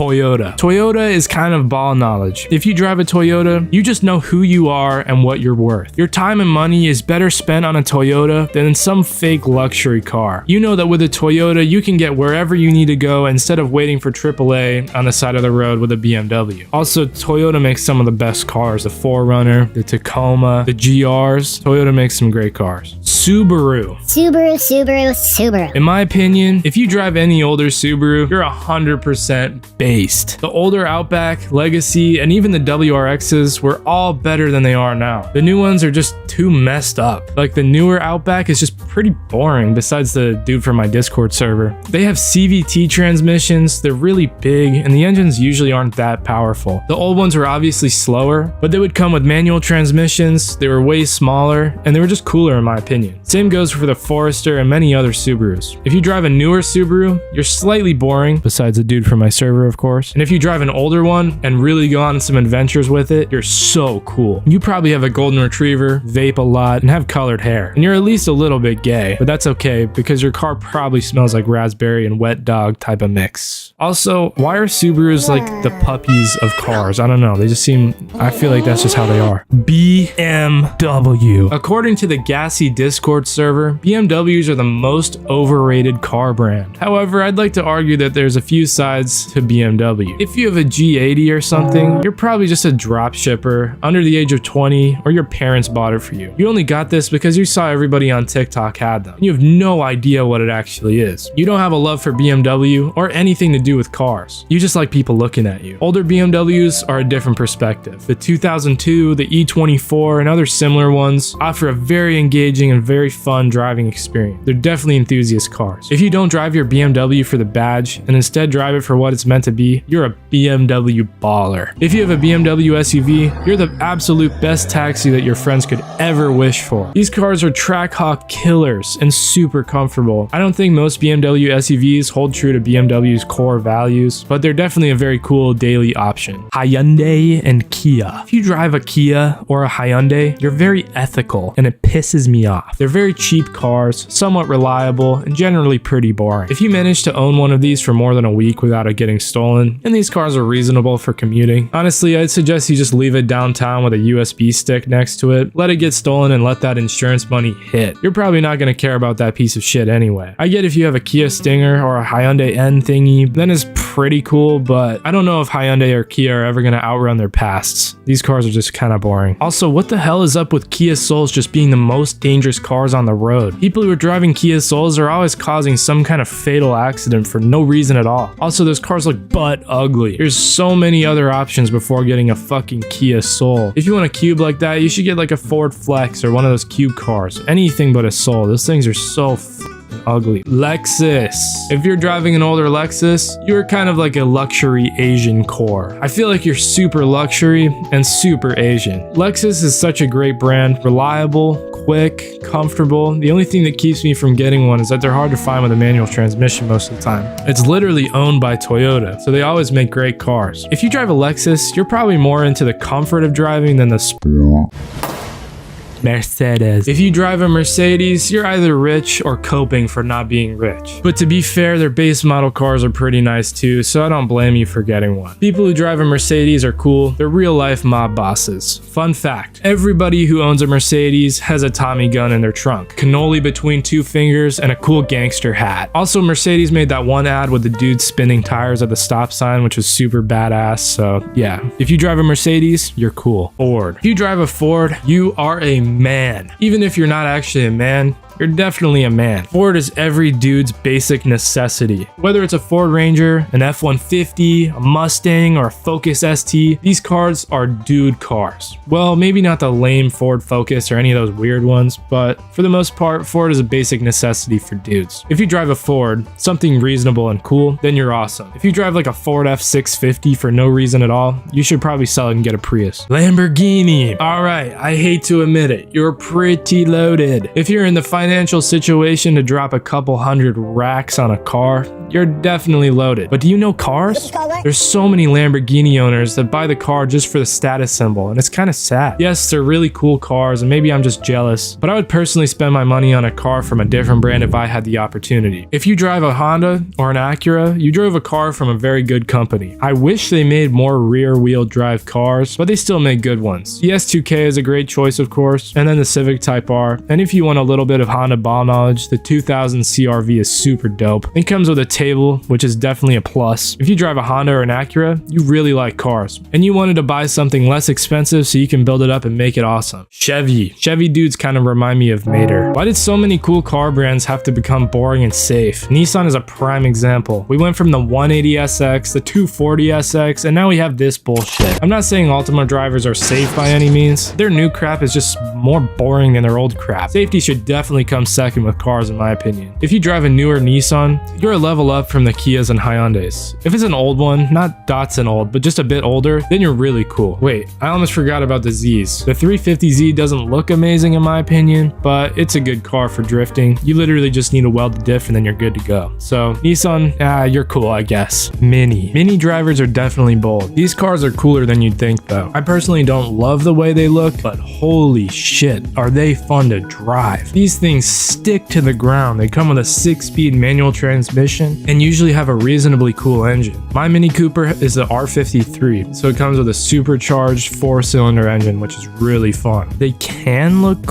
somewhat cool, but honestly, I'd just say you need a good amount of self-esteem if you're gonna drive one of these. Saab is ball knowledge. These things can get down. If you drive a Saab, I feel like you're a bit mysterious and you can actually drive that thing for what it's worth. It was a Swedish brand born out of an airplane brand. They're just about as safe as Volvos. I don't know why Swedish people are so good at making safe cars, but keep it up I guess. If you drive a Saab, you definitely listen to indie rock music and you're very particular about coffee. Fiat is Ferrari's deformed dwarf runt half-brother. Basically their only connection is that they're both Italian. Fiats are kind of like the Italian Mini Coopers in the way that they just stick to the ground. I would never bring one of these cars to a drag strip, but they're very ideal canyon carvers. Volvo, peak human ever. Volvo owners are the absolute best. Owning a sleeper Volvo is possibly the most humble thing you can do. Volvos can do everything and they're super safe too. Have you ever met an asshole Volvo owner? Me neither. They're always the best. The V70R and the S60R are awesome of course, and the Volvo 240 can do anything. So yeah, keep it up Volvo. If you own a Volvo, you're winning in life. Alfa Romeo. You're just like the BMW dudes, but with a hint of Italian. Actually more than a hint of Italian, you're very Italian. Also, these cars are harder to fix than BMWs, so the car's either broken or you're just a really good mechanic. Mazdas are kind of sleepers. If you drive a Mazda, you're either a high schooler with a bit too much horsepower, or you're a car guy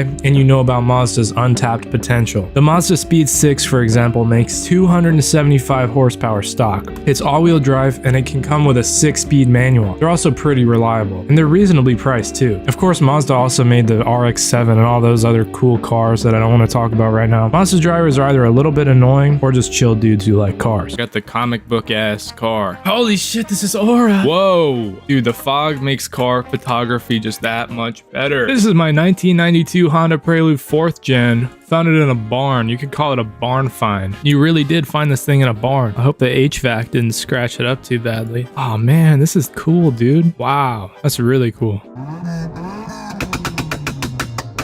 What is this dude replying to? Ah, I see. Wait, that's not supposed to be on an E46. Oh man, some people are just doing too much. This low ass Volvo sounds so funny. Who is this? My big black 2015 MK GTI with a big ass dent in the hood. I wonder why there's a dent because Gordon Ramsay stood on it. Oh fuck. You're gonna have to sue Gordon Ramsay for that one, because look at him, he's just grinning and stepping. Oh dude, why is he flipping me off? That's pretty cool. That's pretty cool. This is not about the car, is it? Oh shit, what year your house burned down? Oh, this is a crazy collection of photos. I like it though. Oh man. Get back 1 million feet. 1 million feet. It excites me saying that. You got a 550i for $1,000. That is a new. Gets me to school every day. That's really impressive. It needs a transmission. Okay, I don't doubt that. It's a 550i. No, what? My 1993 BMW 860. This is a fucking beautiful car. And this guy just stopped posting his fucking GTR. It's making me jealous. It's missing the shroud. This thing's great. 4-wheel drive is busted right now, but it blows hot air and cold air.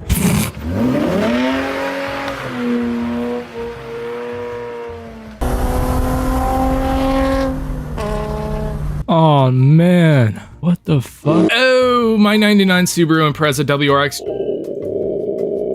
Oh, you guys have such cool cars. Oh shit. All right, I take that back. Wait, where's the headlight? Wait a minute. It's a 316i. Okay, probably nothing crazy. Me and my dad's project car, we worked on it together since I was around 11 years old.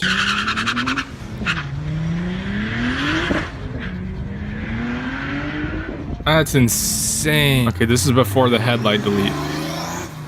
Oh! And look at that. Oh my god. Oh yeah, this thing's half asleep. Crazy fit. Take that back.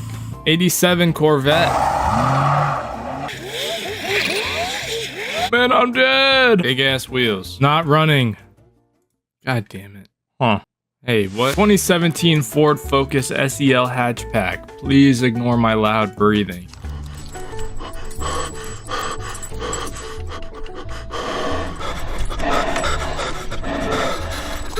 My old Honda Civic EK3 straight piped with dual burnt titanium tips. Obviously loud. Great for mountain roads. First car had to be a fun one. This is your first car? Holy shit, dude. This is straight out of Fast and Furious. And you got a trailer to go with it? Wait, what? Really? Really? That's insane. This is clean, dude. This is so nice. I don't know why I love this thing so much. It's like early 2000s type of deal. I'm gonna put it in the top 5.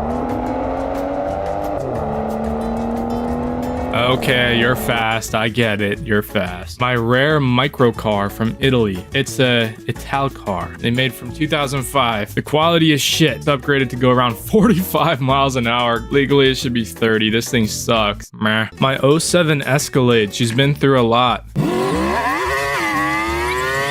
And 60. Hey guys, just totaled my 5 Series Lamau. I'm all good though. Oh man, that looks like it sucks. I'm sorry. Is that Misha? This is a crazy photo. Whoa! Oh, this thing is sweet. Yeah, that's about the crowd I expected for this thing, but holy shit.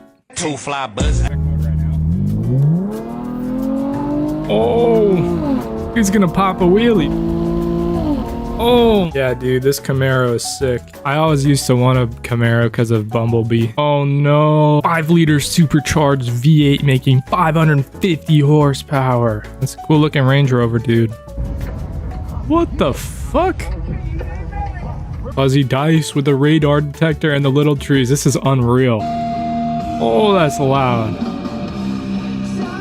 Can't believe you actually have a TV back there. Nice. This shit's straight out of Pimp My Ride. Oh my god.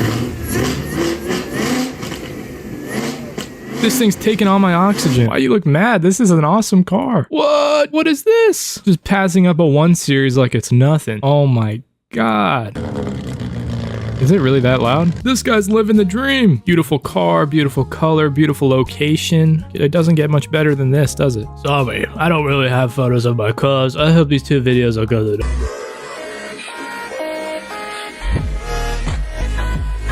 Wait, that's cool. Is that even legal? Anti-takeover. That is a very good mentality. Saving the car scene. I mess with it, dude. Thank you. Submit your car for what? A vibe check? Here you go. Bang. Oh my god. Carbon fiber hood on the freaking Honda Fit. That's very nice. A 2008 Ford F-250 5.4 liter. This thing is my pride and joy. Big ass truck. Oh no. Epic Volvo. Hell yeah, brother. Here's my 2017 Infiniti Q50. Got downpipes, full cap access, and with cold air intake. What the fuck do we have here? Out of time. That's the stiffest suspension I've ever seen. Oh no. You watching TV in there? He's got the bird in the Lexus. Bird in the Lexus. Bird in the Lexus. He's got the bird in the Lexus. This dude's family is a crazy setup. How many rubber ducks do you think they have, bro? Man, I'm dead. Look at that travel. Holy shit. Nice. Good times. Yabba Dabba Doo twin. R35 GTR. 2019 S550 Mustang GT. And my 2008 F250 Super Duty. Holy shit. This is a crazy lineup. Who is this? Oh my god. Who is this guy? I might have to put your garage like in the top 3 right now. This is a nice lineup. Goofy ass laugh, dude. Oh my god, I remember seeing this one before. I think this one takes first place for the best garage right now because we got 3 beautiful cars.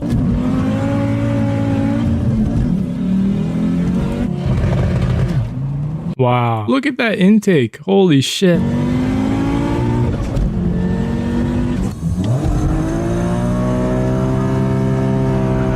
Oh.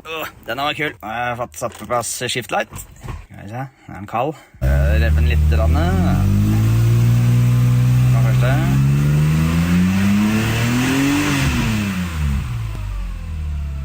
That is so cool. My parents' 2011 Nissan Navara, blah, blah, blah. And this is my uncle's 66 Mustang and my cousin's BMW E36. This guy's family knows cars. Okay, pretty cool. Very cool. Oh, shit.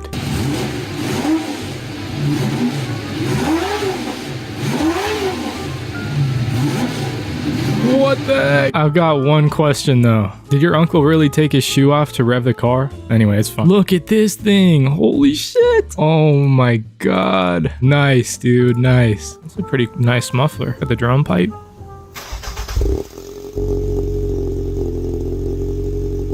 Ah. That's more like it. Whoa. Wait, this guy can drive. On 2 wheels? That's crazy, dude. Nice. All the tires in the air. This looks fun. This is his TikTok in case you're curious. Whose car is this? Post it up next to the whip. We got the Mercedes wagon. Nice, dude. Nice. I don't know what the boots have to do with any of this, but they're nice too. Oh, pretty cool looking Eclipse. Looks a little bit sunburnt, but otherwise it's chill. Gotta love an Eclipse. Oh shit, wait. Cars are cats.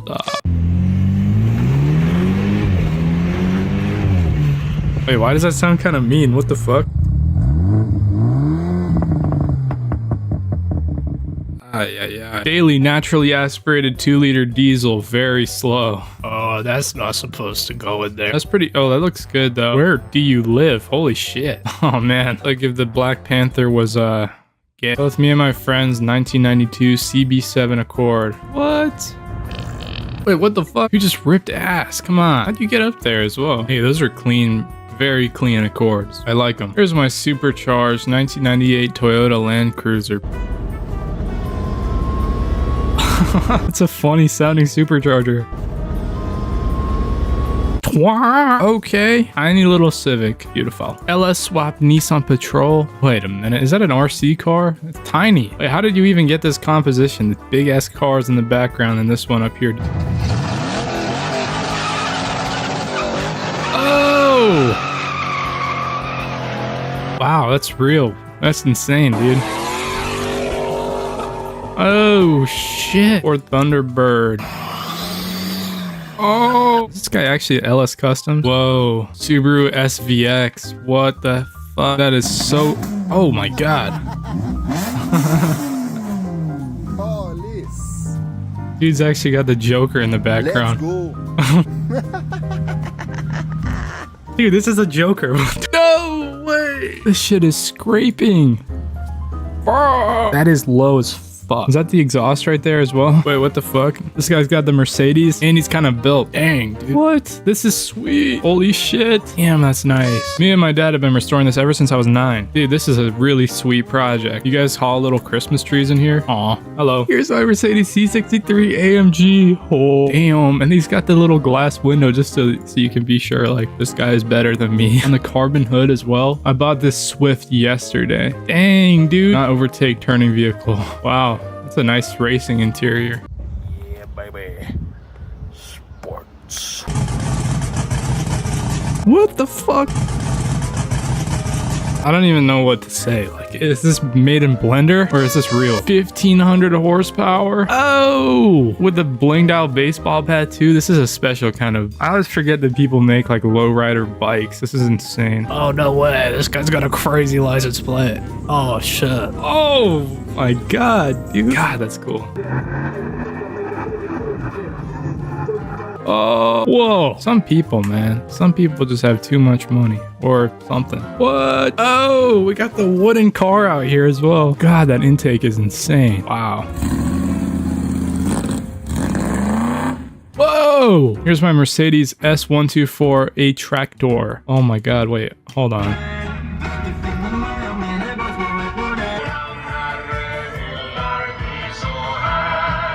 Oh, this is unreal, dude. Look at that. God. Mercedes truck. Nice. I like it. It's registered as a tractor. Holy shit. Sends pulses to a speed limiter, which cuts the electricity when the engine is going past 30 kilometers an hour. That would piss me off so much.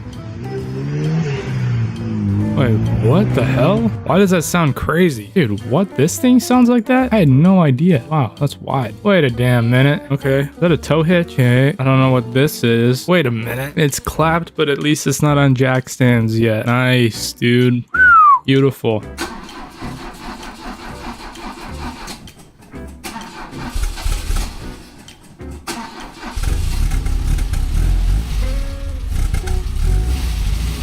Dude, that was sick. Oh man, look at that guy. Picked it up for $800 last week. $800.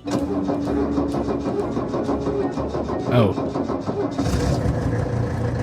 Oh god, these startups, oh my god, breaking me out. This is my car in S tier. What happened? You guys were just tearing it apart. Some good photography. What? Look at that. This is cool, dude. I'm messing with it. That is a beautiful sunset. No way we got the Goonicorn.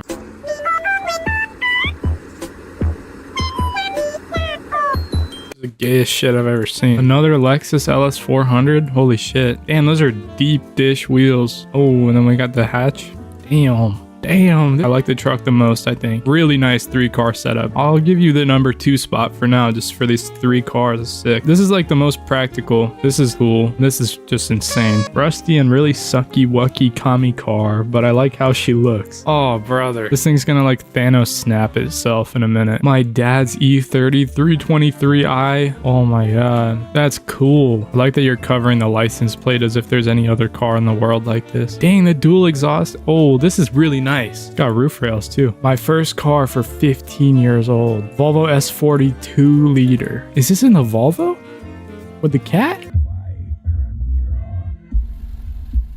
Oh! It pushes air. Holy shit. Jeez. Oh, sweet. That's a pretty good setup down here. This thing is clean, dude. 520 horsepower IS300. This thing is sweet, dude. 2025 G80. Unfortunately, the car got hit last week. No, this is so nice. Oh, what a nice car. And it got fucking hit. Oh, shit. That's not good. I hope it's not totaled, but fuck. Dude, what happened to this Volvo? Is that pizza? Oh, what? 1995 Toyota Celica something. Interesting. Horse stage 0 runs on biofuel, makes about 14 horsepower, comes with autopilot. W. Ooh la la. V70Rs are always a W.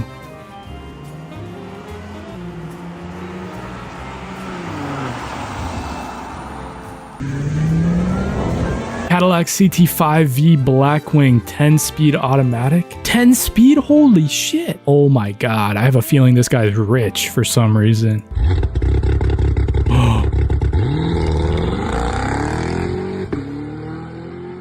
What?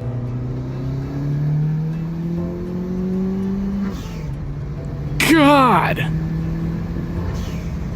That sounds crazy. 2016 BMW 335D. Oh.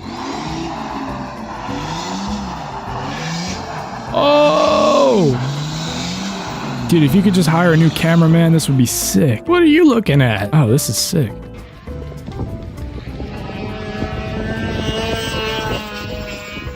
How much G-force do you think you experienced through these turns? That's like, this thing handles. It's just holding onto the ground like nothing. My unc's car, this time with a video with it.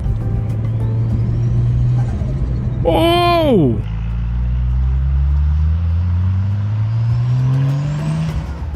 Dude, that sounds so nice. I think my car is the best. I don't believe you.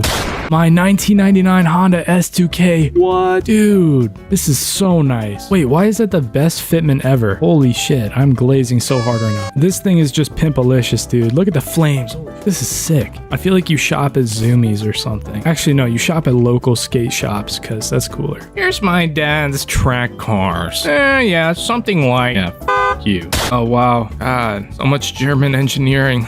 So many expensive, hard to come by parts. Wow. Whoa, whoa, whoa, whoa, whoa. Oh, whoa, whoa, shit. Oh my God. Dude, this thing is like a rocket. I just want to get in this thing so I can flip all the switches. I don't want to even drive it. My 94 Mitsubishi 3000 GT 5-speed swapped from a 91 Dodge Stealth. Dang, that is cool. You know, I've always thought these things look amazing, but I wish they just weren't front wheel drive. I just kind of throws it off for me. Straight 6 turbo diesel, nothing much to say. It's just a burnout car. Wow. Oh my God. Oh shit. Hello atmosphere. Dude, these are fucking sick. That's clean, dude. Wait, can you register one of these? Huh. Oh yeah, Ford Fiesta. I hope you get down in this thing because it deserves it. This is Unc's old Mercedes. Damn, Unc can kind of get down. What's with all these freaky bikes, dude? Whoa, my LS Swap Drift Daily Volvo 240. Oh, no, what? Whoa! Oh, dude, this is so fucking cool. What is this dyno sheet? 700 horsepower. Nothing to say more than it's a nice car and fun to drive. Oh, wow. What the fuck? What kind of car is this? This thing is purple. 2007 Ford Taurus, only 94,000 miles on it. Oh yeah, dude, this thing is... My first car, it's so tough and lesbian. Facts. Oh shit, it's an LL Bean, dude. These things are like ball knowledge sick. Oh, this thing has been everywhere. Just a little bit of adventuring. Man, I want to go on an adventure. The mountains, to the river, the woods, wherever the fuck this is. Dude, this is such a beautiful place. I don't even care about the car. This is beautiful. What the fuck is this, dude? My main daily 2015 Honda Accord Sport. Okay, looks pretty tough. Good paint, smoke tail lights.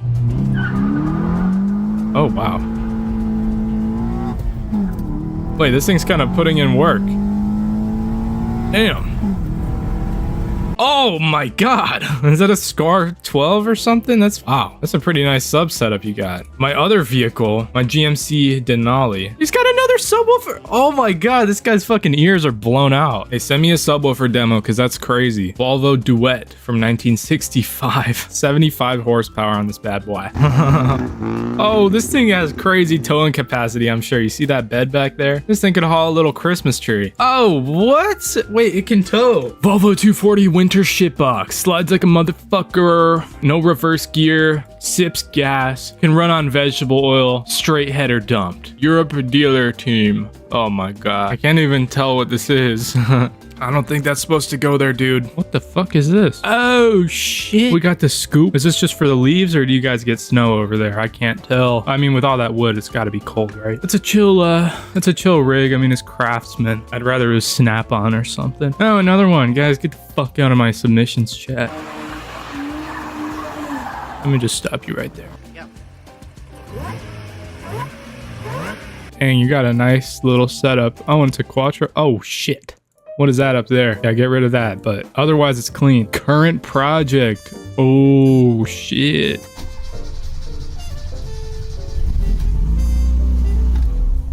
Aw, damn it. I didn't know they had soft tops way back whenever this thing was built. Got the Recaro seats, fucking BBS wheels. Oh, this thing is legit. You know, I'd want this guy on my team when everything goes to shit. We got the long ass pole and then built up truck a little bit. This thing's tough. Did someone say riced? Fucking bro. Oh no, this thing is sick. Damn, look at those wheels. We all get angry at other drivers on the road, whether it's just a little bit or a lot. Today, I just want to talk about some of the drivers that piss me off so badly. So badly. Bad drivers never miss the exit. For some reason, some people think it's more important to get off at the correct exit instead of living. They will risk their lives not to miss the exit. I've never been able to wrap my head around this. Either you miss it and you're 5 minutes late, you manage to make the turn and you're there on time, or you hit the divider and you kill yourself and possibly other people. Then you will never be there. So yeah, what? Just miss the exit if it's risky. It's not that big of a deal. My girlfriend, somehow this Beautiful woman. always manages to accidentally go through multiple drive-through coffee stands, accidentally drive up to Target, and spends 2 hours there instead of going grocery shopping. But she always manages to get to work on time due to optional school zone speed limit suggestions. If you manage to look past all the random tote bags and interesting decoration choices, her car is pretty comfortable and she's a good driver. High schoolers. Okay, this might be a lot of you, unfortunately. You are not baby driver. You just got your license. Please learn how to drive before you start going 80 miles an hour in a fucking 25-mile-an-hour zone, please. I don't want to die during my regular commute because of a high schooler who thinks they're the baby driver. Also, your car cannot handle all of that. Most high schoolers have whatever they can get as a first car. Any car is a great first car, so it's most likely not built for autocross, and you should not drive it that way. Old people. Really old people. If you're old and driving, that's great. I'm happy for you. And you guys are usually the safest people on the road. But it gets to a point. If I'm behind someone who's going 5 miles an hour on the freeway, I will not feel safe. if you can't comfortably walk or take a shit on your own, I feel like you're better off not driving. I know you most likely have the cognitive ability to remember how to drive most of the time, but there is not a chance that you have the same reaction time that you had 50 years ago. So you end up driving slow or getting into an accident. To all the old people watching this, please be careful out there. Base model BMW drivers. While I am someone who owns a base model BMW, I'm talking about something more specific. It's more of a mindset. Being a base model BMW driver doesn't mean you actually drive a base model BMW. It means you drive your car like it's a supercar, but it's regular traffic. Base model BMWs are far from bad cars, but they are not that fast, and you have no reason to be driving them that fast. I feel like I see more M3s going the speed limit than 328i's. You definitely need therapy if you're a base model BMW crash out. Bikers.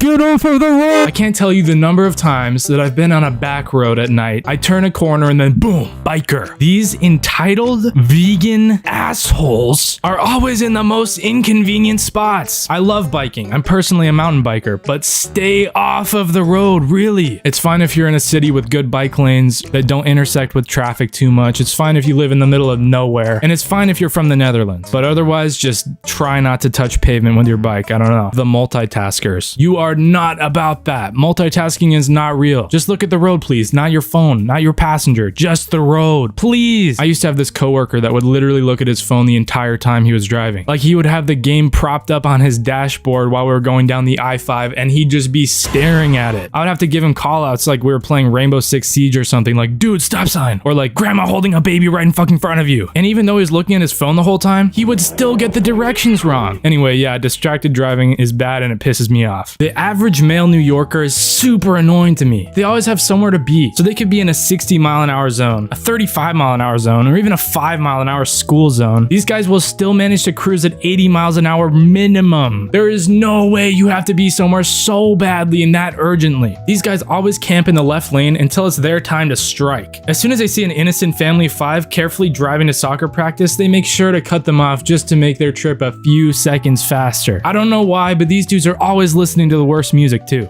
I'm not worried about your man, he's a cheeseburger. And don't get me started on what happens when they see police lights. They do not pull over. They just take off and put more people in danger. The police have pretty much just given up. If you drive like this, I don't like you. People with bumper stickers also are super annoying to me. I feel like bumper stickers are usually just rage bait, especially political ones. Do you think someone is gonna see your bumper sticker and then actually change their political opinion? No! They're just gonna get fucking pissed off. Also, Also, those little family stickers made me want to rear end the car even more. You know what's worse? Bumper stickers that are trying to make you seem like a good person, like I support my local co-op. or some bullshit. You're not fucking better than me. Road ragers. I know this whole video has sounded like road raging, but the people who actually start tweaking out on the road are ridiculous to me. I've never understood how you can actually get that angry while driving. Enough to like actually crash your car into someone and blow up just to prove a point. The only time you should be stepping out of your car is to give someone your like insurance information. But when someone gets cut off and then they get out and start fighting, there's no reason to be fighting. Like, what the hell? It's also super weird to me when someone's like swerving behind me because I'm going the speed limit. Chill. Let me go 20 in a school zone. Shiesty dudes. If you're really about that life, I'll steer clear. I'm not talking about those dudes. But the people who think they have ops, wearing a shiesty in the car, driving around with the driver's seat all the way back, and basically putting black paint on the windows as tint, these dudes piss me off. All of that work to stay anonymous, and then they have a straight piped car. I can hear you across the state. Also, they cannot cut up. These drivers are surprisingly ass at driving. They're usually unlicensed too. People like this were probably born in a gated community and just want to look like they have a lot going on in their lives. People who can't use a ratchet strap. Not knowing how to use a ratchet strap pisses me off in the first place, but not knowing how to use one when you're actually hauling something is when it becomes a problem. I hate seeing people have stuff flying out of their truck beds or looking like it's gonna fall out because they don't know how to secure things. I never drive behind these people because I might become a pancake at any second. Even if it's just lawn clippings flying into my windshield, it's super annoying. The bitch ass semi-truck driver duos edition. This one pisses me off the most. Picture this. Two semi-truck drivers are driving in a line. Then the one in the back has the wise idea to pass the other one. So they get into the fast lane. This isn't a problem yet. They're in the fast lane. It's okay. But then they start passing and then they just sit right next to the other truck. Doing this just trolls the whole rest of the fucking freeway. They're probably talking on the radio like, You really got him with this one, Chuck. Yeah, that's right, Falcon. Needed some fun in my life since I've been driving for 6 years straight. fuck you! This shit pisses me off so much. Now I'm late to work so that Kroger can receive their Lay's chips shipment about 5 seconds earlier. Subwoofers. Hear me out. Please hear me out. I have a pretty crazy sounding 12 in my wagon, and I listen to it on full blast in the back roads and on my way to the gym. It's enough bass to shake the trunk open. But it's just awkward to me when people have their music absolutely blaring with the windows down in a grocery store parking lot.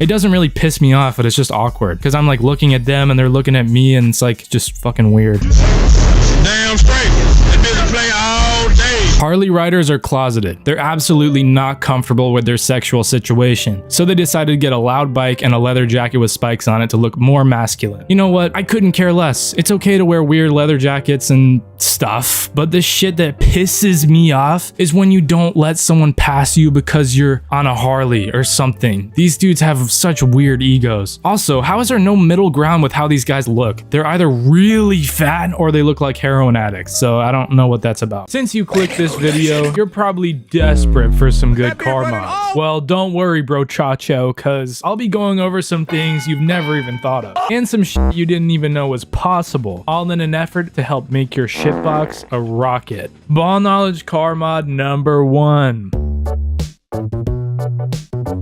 Cutting off the end of the ground electrode on your spark plugs. This is actually some crazy ball knowledge. This sounds a little crazy, right? How could you cut off the tip of your electrode and actually help your car perform better? This is more of an old school tuner trick. The idea is that you get more exposure of the spark to air fuel mixture, allowing for a quicker burn time. This actually did help in older engines since they weren't designed as efficiently as new ones. Basically, you cut that curly thing right here so that the part that sparks is over on the corner thingy right here. This makes the spark sharper and awesomer. It's helpful with high boost and high compression engines since the combustion chamber is under more turbulence and not as chillaxed. But before you go cut the plugs on your N20 engine or something, just don't. Crap is engineered a lot better these days, so you'd be better off doing this mod on older engines only. Please, thank you. Ball knowledge car mod number 2. Shimming your oil pump to increase oil pressure. This is actually a pretty popular way to increase your oil pressure for free, or for like 25 cents, I guess, since most people use a quarter for this mod. It's some pretty high-tech shit. So basically, you put this coin under the spring of the oil pressure regulator. When you plop that coin there, it makes the the spring stiffer, which makes the oil pressure higher. Nice! So why do people do this? High blood pressure isn't great, but high oil pressure is. This mod is helpful if you're planning on abusing your engine in something like drifting or racing where RPMs are constantly in the high end. Having high oil pressure will create a better lubricating film between the components and hopefully extend their lives. Doing this mod is definitely risky, and a better option would be to buy a performance-oriented oil pump, but it's fine if you don't want to throw money into your engine. Well, I guess this is throwing money into your engine, so I don't know what I'm talking about. Ball knowledge car mod number 3. Turbo timers. I feel like turbo timers are underloved and not as popular as they should be. These are more useful in older cars like early 2000s and below, but they still deserve lots and lots of love. Basically, a turbo timer continues to run your engine for a set amount of time after you turn the car off, typically for a good like 1 to 3 minutes. But why would you want this when gasoline costs as much as liquid gold? What this does is it lets oil continue to circulate through the turbo to let it cool down. If you get home after a crazy drive and shut your car down right away, the turbo will still be crazy hot, and a lot of the time it cooks the oil inside of the turbo.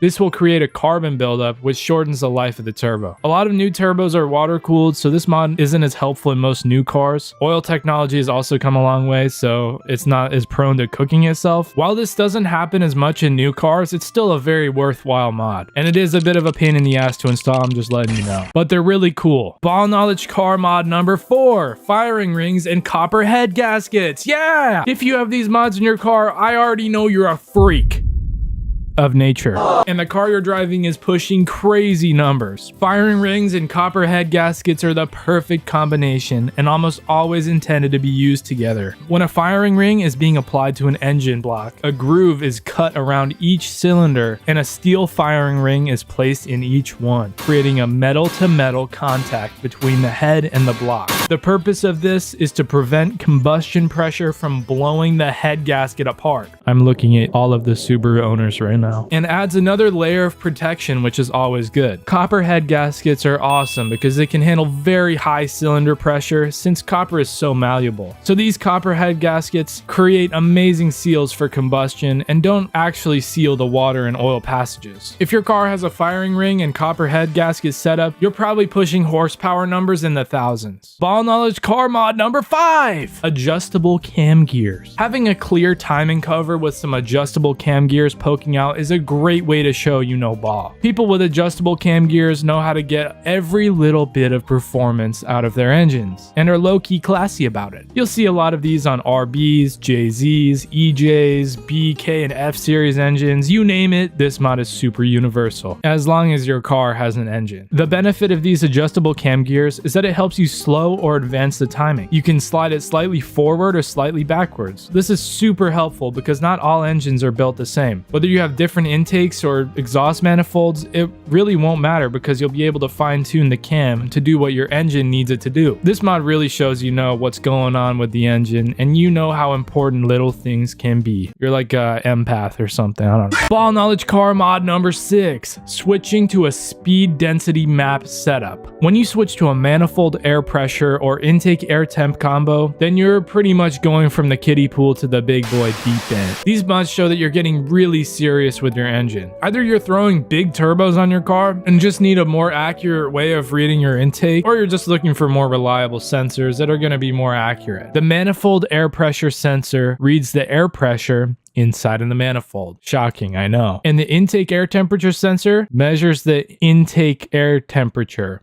Also shocking. But when you combine these two, the ECU is able to calculate the total amount of air that's actually entering your engine and give you a proper air-fuel ratio. It does this with some weird equations. I don't know how it does it, but it does. If you add these sensors, you get a lot more freedom with your mods, allowing you to add bigger turbos, more boost, or larger injectors, since regular boring MAF sensors can limit airflow reading. Pretty much all heavily modded cars are going to be running a MAP or IAT sensor. So I'm basically saying if you want to be cool, then you need to have these things, dude. I don't have any of these things. Next, car knowledge ball mod number 7, water/methanol injection. This mod is crazy cool ball knowledge, guys. Why would you want to inject water or water with methanol into your engine? Good question. When you inject water into your engine, you're taking all of that heat and energy that's in the air before the combustion cycle to convert the water into water vapor. Basically taking thermal energy out of your engine or something. This helps you run a more aggressive tune on your car. You can advance ignition with less risk of pre-detonation. Mega win. Okay, but why would you want to add methanol to the mix? Once that water is turned into water vapor, it's useless. You can't blow up water. But if you add methanol, creating a 50-50 mix, then you get a combustible cooling gas, which is way more efficient, blah, blah, blah, way more power. But you don't actually have to add the methanol part. You can still just use the water and take away some of that heat energy. You usually put the injector for your water and methanol mix somewhere around the throttle body, most likely after it. But you're gonna find this system hooked up to someone's car who knows hella ball knowledge. Trust me, guys, this is awesome. Because you know what else is awesome? Car mod ball knowledge number 8, cut and shut knuckles. This mod is really only popular in the drifting scene. People take the stock knuckles off their car and cut the tie rod connectors off the knuckle and weld it below and backwards to where it was originally. And this actually does a lot more than you'd think. It'll reduce Ackerman by moving the tie rod pickup closer to the center of the wheel. Ackerman is essentially where the inside of the wheel turns more into a corner than the outside of the wheel. This is pretty common in road cars and race cars, where it's helpful to keep both of the wheels on their own radius arcs since the inside wheel will be following a different arc than the outside wheel. It's just like f***ing math and shit. I think it's easier if you just say the outside wheel follows a bigger circle and the inside wheel follows a smaller circle type of shit. But when you're drifting, it's more helpful to have both wheels pointing in the same direction so that you know you're driving straight. Since it's like you're driving straight at the front of the car, but the back is like driving sideways or something. I don't know. Other than less Ackerman, this mod is a great way for more angle for cheap, which is essential for throwing some sick backies or just getting more angle in your drifts. You can get something like 50-degree or more angle for pretty much free if you have the correct tools. That's a steal. Another great benefit of moving the tie rod closer to the center of the steering axis is a faster steering response, which makes the car feel a lot more responsive when you're sliding. Super worth and crazy ball knowledge mod. Ball knowledge mod number 9, porting the head of your engine. If you port the head of your engine, you probably know some ball knowledge, meaning you're a race car driver or something. We know at this point.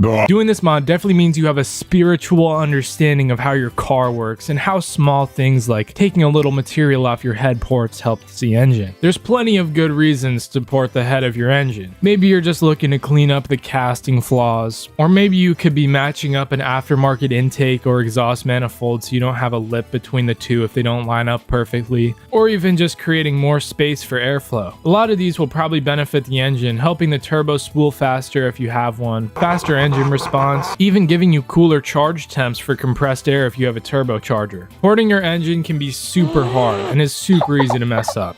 So if you have a ported engine, you definitely have extreme ball knowledge. This was my list on ball knowledge car mods. Let me know if I missed any. Thanks, G. Cars make noise all the time, so sometimes it's hard to tell which noises are good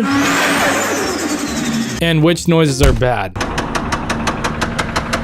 These car noises get more and more expensive as the list goes on, so be sure to watch till the end. Number 1, light squeak while braking. You do not have carbon ceramic brakes. Your is just worn out. Go grab some brake pads and probably do the rotors while you're at it too. Not too hard of a job and your car will stop. Nice. Number 2, ticking engine. Lower your cortisol immediately. This one also isn't that bad, unlike the next one. You either have lifter tick, which just means you should go for a spirited drive, or maybe you need to top off your oil. Usually not a huge deal at all. Number 3, whining while accelerating. This one is not for the Hellcat drivers. You guys are fine. For everyone who doesn't have a supercharged car, you might want to worry about the whining just a tad. There are a few things that could be going on. First, you're broke and use a Bluetooth adapter. Second, it could be the transmission, because when these things need a fluid change, they'll let you know. But if it's making a whining noise, then you'll probably feel the other issues like slipping or delayed shifts and stuff. It could also be a belt. Be sure your power steering, alternator belt, and all the other ones aren't wearing out, because if they are, they'll kind of scream at you a bit and sound like a supercharger. If you want to ignore this, no worries. At least your car sounds like it's supercharged. Number 4, clicking while turning. Unless you're driving on a keyboard over the Logitech G29, you don't want to hear clicking while turning at all. I hate to be the one to break the news, but your CV joints might be cooked, especially if you're driving a front-wheel drive car or an all-wheel drive car. If your CV axle fails, then that sucks, man. I don't know what to say. So basically, be sure to check on the CV joints if you feel or hear a clicking noise while turning, or simply turn up the music and ignore the problem until it solves itself. This is my personal favorite option. Number 5, low humming at high speeds. You might want to sit down for this one. If your wheel bearing needs to be replaced, you're completely fried, dude. Not because it's insanely expensive or anything, but it's just such a pain in the ass to replace a wheel bearing. Holy shit. I pray the low humming you're hearing is just an exhaust leak or something. Like, this isn't insane by any means, especially if you're a seasoned mechanic, but it's just one of those things that sucks to do, you know? Like, if I'm gonna go out of my way to do all that and spend all that money, I'd at least want the car to be faster. But alas, sometimes you just need to make a wheel spin, I guess. That's a part of being a car guy. Number 6, rattling from under the car. This usually isn't detrimental at all, and usually it just means you're a shitty welder. If you hear a rattling noise under the car, it's most likely just a loose heat shield or maybe a worn out exhaust clamp or something. This issue is one of the less expensive ones, especially compared to the next, but it's still annoying nonetheless. I've had to deal with a rattling exhaust a lot. My car has 2 pipes that run parallel, and when I was modifying the exhaust, I accidentally made them go a bit too close to each other. That's how a few days of laying under the car started. I still feel the slag from the welder weighing down my lungs. Number 7, grinding brakes. You absolutely can't even play this one off as carbon ceramic brakes. Your shit is just at this point. Your brake pads are dust. What to do next? Get some new brake pads. Get some rotors as well and a fake hood scoop for mile 5. If you drive on grinding brakes, you'd better say a prayer before you plan on stopping, especially if they were squeaking and then grinding. You're cooked. I feel like grinding brakes sound like that one Tombstone moving sound effect.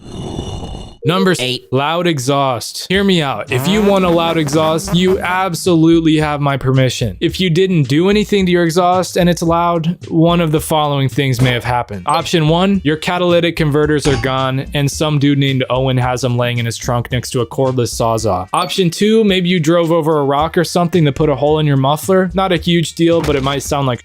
Or option 3, you have an exhaust leak. Although there's an off chance that maybe your exhaust leak sounds good, that shit is definitely exhausting straight into the cabin air intake. If you're at a red light for too long and you have an exhaust leak, you're definitely gonna get faded. Not only is it bad for you to breathe exhaust, but also your car is just gonna deter the huzz, dude. You need to get that shit fixed immediately. And no, I'm not talking about lathering JB Weld on the hole or even using exhaust wrap. You just need a good old-fashioned welder. Just get the cheapest one at Harbor Freight and you'll be fine. Number 9, bouncing car syndrome. If your car feels like it's jumping when you go over a bump or any bullshit like that, you're definitely riding entirely on springs, dude. While it is doable, it just sucks. Don't expect to do any canyon carving with cooked springs either. It's gonna feel like you're driving a land yacht. It's surprising how much of a difference nice shocks make. And while you're doing all that work down there, you might as well pick up a nice set of lowering springs or even upgrade to some coilovers. It makes it a lot more fun to drive the car. If you're just concerned about comfort though, just do the shocks. Number 10, hissing after you park. This one is just absolutely cooked. You probably have a coolant or vacuum leak. If it's a vacuum leak, you should probably just look at your idle to see if it's seeking at all, meaning the RPMs go up and down until it settles. It's easiest to find a vacuum leak with a smoke machine and just pump smoke into the air intake and look for leaks behind the MAF sensor. I made a smoke machine with a pickle jar, a sock, Diddy oil, and a bike pump. Let me know if you want to hear more about that because it actually worked. Number 11, clunk while shifting. This one just sucks, but it also opens up some fun opportunities. There's a pretty solid chance that your transmission needs some work, depending on the clunk severity, of course. Let's just say your transmission turned into metal glitter. Maybe it's a good time to swap to a DTC or even something more fun like a ZF 6-speed. I don't even know. Just swap a cool transmission in there and have fun. Number 12, high-pitched belt squeal.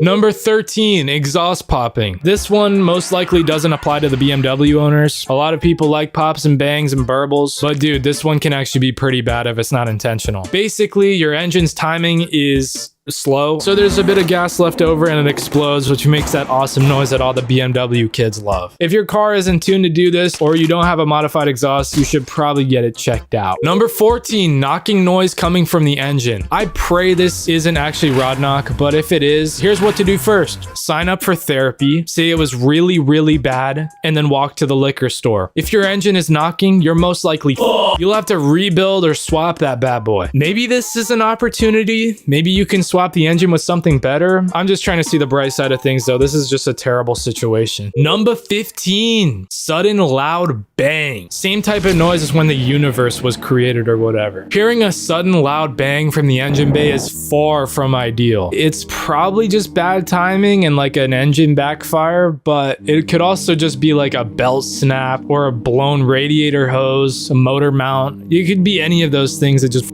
broke randomly. I'm not really an expert on random explosions though. Number 16, 15,000 RPM. This one's for the manual drivers. If you're showing off your quick shifting, pushing your car to its absolute limits, sometimes you can accidentally money shift from red line in third gear to purple line in second. If you actually money shift really badly, your can just explode on the spot. I'm talking like a chunk out of the engine block. You are absolutely cooked. If you do this to your car by accident, it's most likely gonna break. Chances are you're gonna need a new transmission too. I think the most profitable way to go about this is just begging the junkyard to take this car for at least $5. Number 17, rapid clicking while starting. This is probably the starter solenoid or starter motor. This isn't that bad, but it's really annoying. Replacing a starter can also be a pain in the ass depending on the car and the type of work area you have. It's not too expensive though, and your car isn't ruined. It just won't start for real. A grinding noise while trying to start is pretty similar, but it just means the little gear on the starter is worn out and not catching where it's supposed to. Fix your crap, twin. Number 18, extremely loud wind noise while driving. So from my professional diagnosis, you either need to roll up your windows or you don't have a windshield. Be sure to keep your mouth shut for the flies and put on your safety squints. Number 19, siren noises behind car while driving. For some reason, this noise only appears after you commit a traffic violation, but it's usually just safe to ignore it. Just drive faster, turn up the music, and it should eventually go away. Number 20, the worst noise of all, silence. If your car doesn't do at all, I don't even know what to say. Just check all the other basics. If it doesn't do at all, probably just bring it to LS Customs and they'll get it sorted. Silence is the absolute most scary thing that can happen to your car, and I pray it doesn't happen to you.